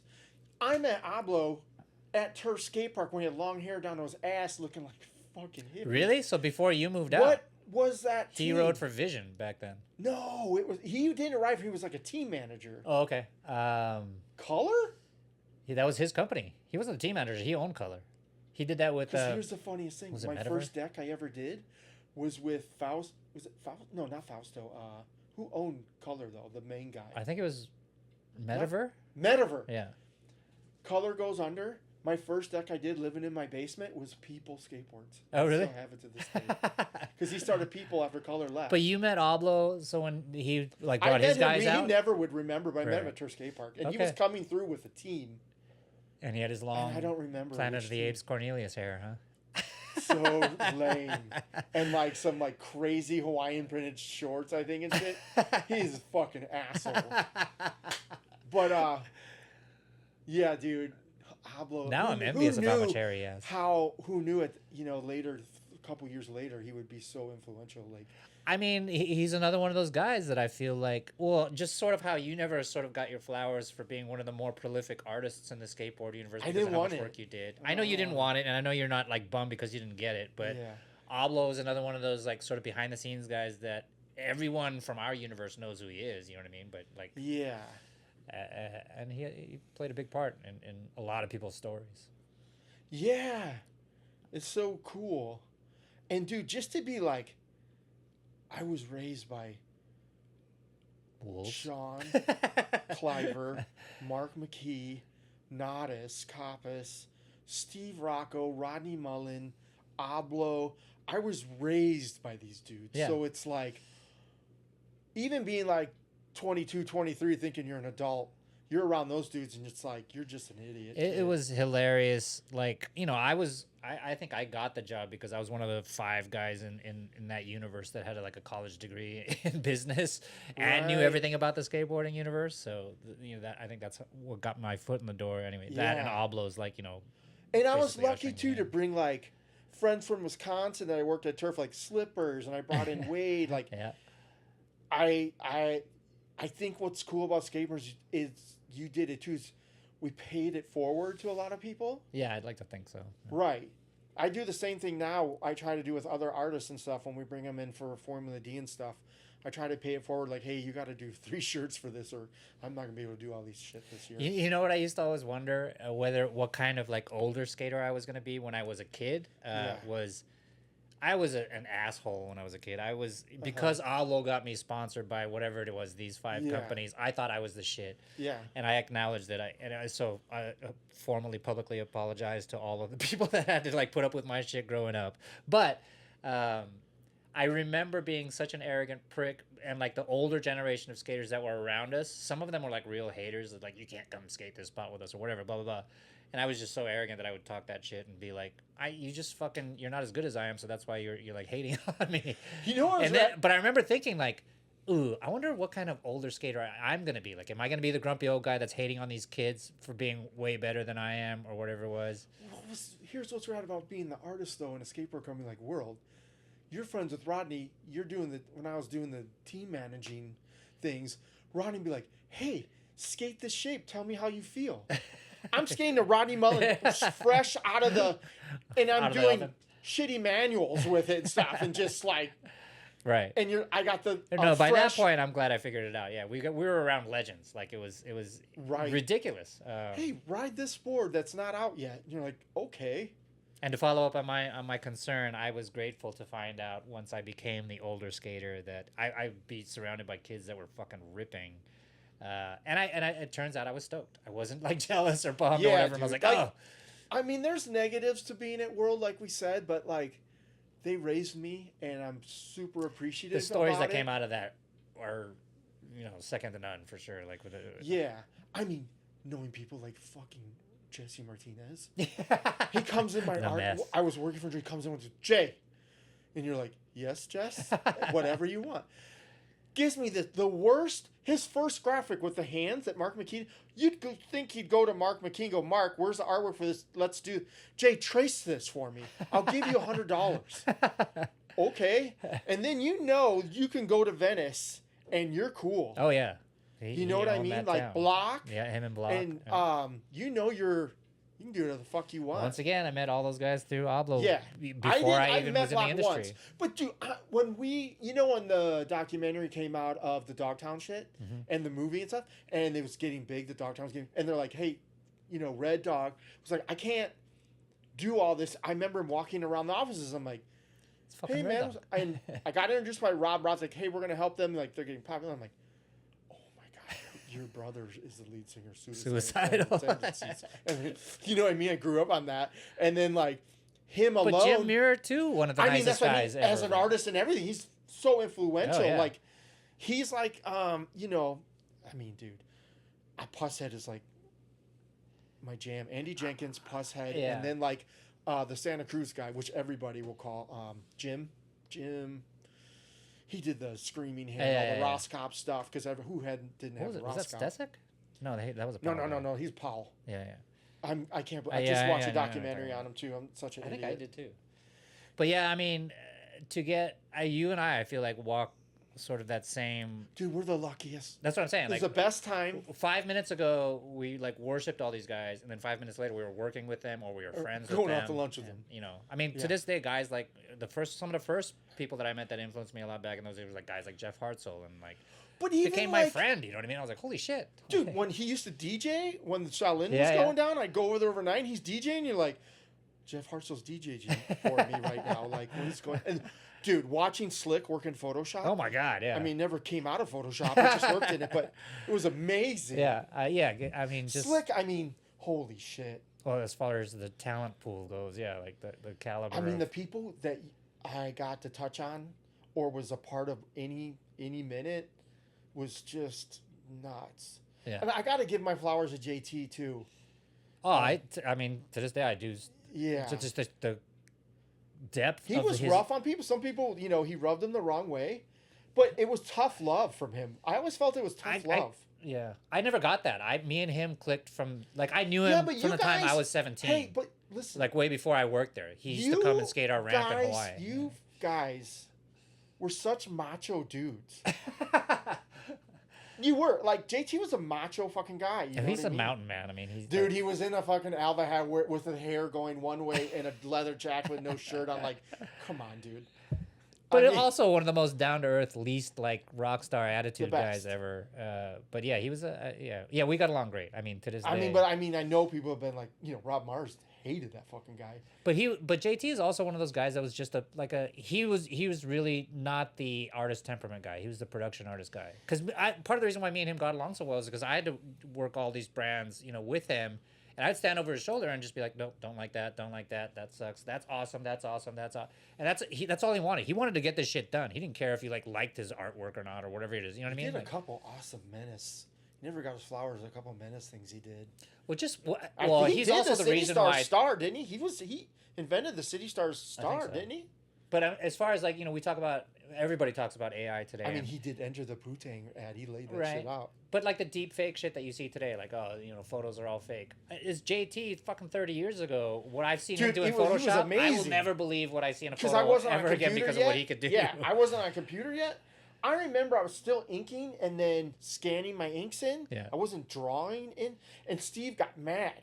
And JT he's just doing what works. He's like, just let him do what works. And protected me he protected me so many times. He was hungry and he was a hard worker. I mean that world was tough love, dude. Oh fuck yeah! It was definitely sink or swim. It was and you got thrown immediately into the fire. I started working there as the bitch artist. That's what I was known as. Come on. My first taking it back to the beginning of our conversation, you got your Sal Rocco experience and man. The first time I ever met that guy was when I guess they were bringing him back from one of these crazy. He was off in the middle of the country, kind of a shit, and they found him or whatever, and he's no dude. He was always in Manhattan, Redondo Beach, or wherever it was. Yeah. But they had brought him back, and I think Steve and his brother Pat had brought him back in a cab. How awesome is Pat Rocco? Pat Rocco, another amazing human being. And it was I was working late at night, and it was 9 or 10 o'clock at night or something, and they showed up there, and I was already training and was the brawler or whatever it is, and I fucking someone up every other night. Well, Steve brings me down to the front of the office. He's like, "This is my brother Sal. If he moves from this spot, beat the shit out of him." And I was like, "I'm your fucking sales manager. You beat him up. He's your brother." You know what I mean? That was the first time I ever met him. I was like, "Oh my god, that's that crazy guy that everybody talks about." Dude, that whole gun thing was. I remember it stuff, and then when I saw Wee Man talk about it, he didn't say about the flashlight thing we were doing. I was kind of laughing that he didn't say it, but, Pat Rocco and Fleck at the same time was they might as well lit the whole building on fire. Crazy, man. Pat Rocco was rad, dude. Yeah, he was such a nice guy. Well, we should probably get started on wrapping up this first episode at least. What should the universe know about you? You said this is your fifth one. How is it to be canceled on your fifth fucking podcast? I'm actually, when I go back and rewatch this, I'm guessing that there will be I don't give a fuck if I do get canceled. There's nobody watching this shit anyway, so whatever happens happens. But the conversation was super fun. I think there are 8 million stories that we have. Yeah, this whole thing sparked so many other things that we probably could touch on later. Oh, for sure. We could have our own mini series of episodes to go over all this kind of shit, and we should. Last I would love to have Sean Cliver's I would love to have a discussion. We should all three of us do it together. Yeah, Jay socked. Jay socks. Have him confirm all of your worst insecurities and deepest fears. I was terrible. I would love to talk to Mark McKee too. I always got. You gotta go. You gotta talk to Satan first, and then it'll be all right. Is there? He just did a Nodus cartoon board. He did it just recently. Yeah, with for cartoon. What? For who? What was the old wood shop? Prime. Prime. Out of Prime, I think, and him and Nodus signed him. I couldn't get one; they were sold so fast. Really? I have a Nodus that Strangelove that Cliver did. I bought immediately. Wow. Of a bondage. Nodus is another guy that was always super cool to me. Alblo introduced me to him when we were teenagers, and he stayed at my house. He was so mellow. Yeah. You really couldn't bum him out. 101's over, Nodus. He's like, all right, cool. But yeah, another one of the living legends. Legend. Him and Mark.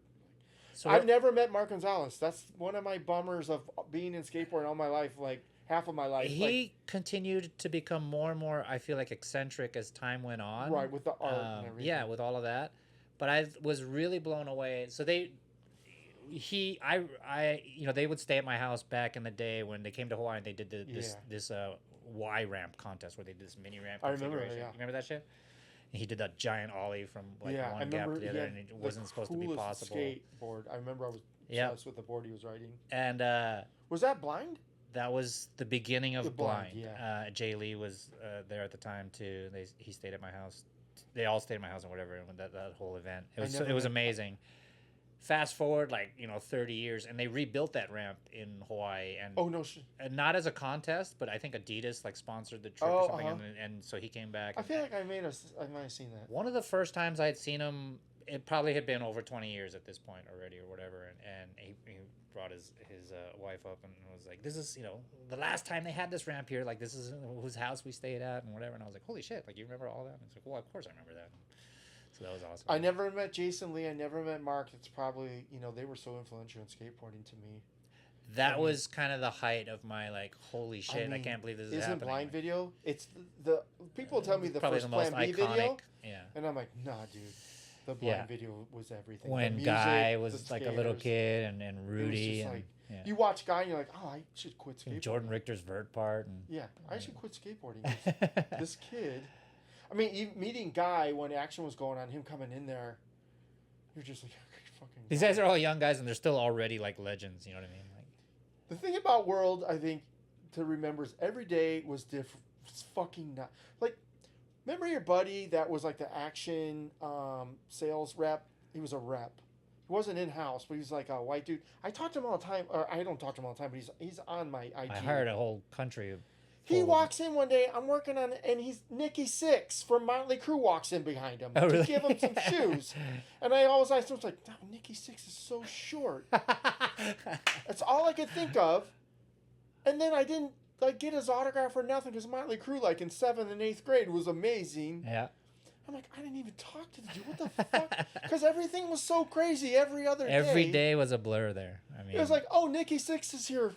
Between Rocco shenanigans, Big Brother shenanigans, just all the craziness that was happening there on a fucking minute by minute basis was just retarded. Tremaine got me into the best bands. Going to lunch with Tremaine. Yeah, those guys were, I feel like, so much more culturally evolved than I was. Right. Jay, you should listen. We're listening to MC5, but who the fuck is this? And then we're listening to the Melvins. This is the best shit ever. We would always go to that little place in Manhattan Beach. On Beach, it was Manhattan Beach. The Kettle. Yeah, it was all greenery and everything. Was it the Kettle? Sandwiches. Oh, maybe. That was the sort of the diner that was open super late. No. Okay. It was all greenery inside, plants and everything. I don't know that. Sandwiches. I used to go there with him and it was always Tremaine and whoever was around.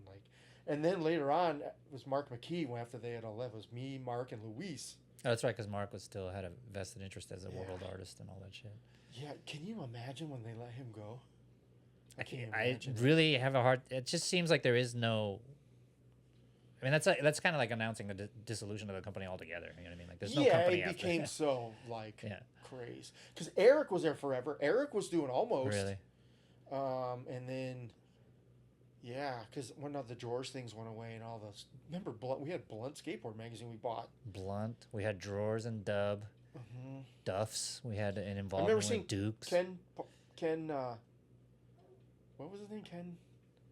From 43 Block. Ken. Oh, Ken Block. Car dudes are gonna yell at me right now. You don't remember Ken Block? He wasn't part of what I was into. Right. But it's funny because I've worked for the Block Foundation now. I've done our really? for the 43 Block Foundation. They're giving a car away. I helped with some apparel. I don't think they used it. They're like, that dude sucks.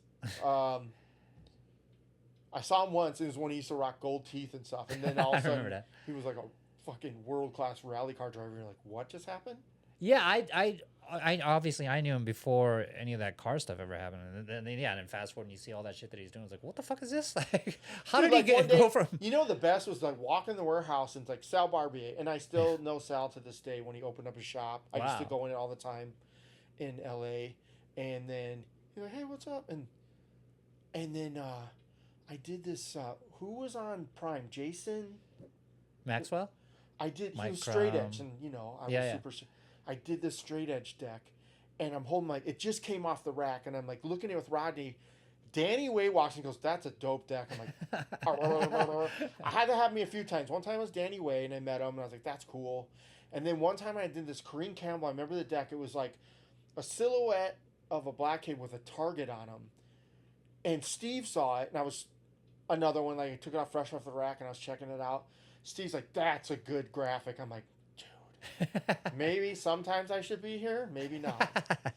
But I mean, I had a couple of always those. I had a underestimated Gino. I think Sean actually liked one time, but he hated everything I did. Oh, Gino hated everything. Period. Who? No. No. Oh, Gino. He hated that graphic so much. I was supposed to do a 101 art show. Sean brought me in, and I don't know what happened to it. It was going to be in Long Beach. I think it's still happening, but like, oh, you got to be there. And I'm like, sure, okay, it'll be cool. And then see all these graphics I fucking hated.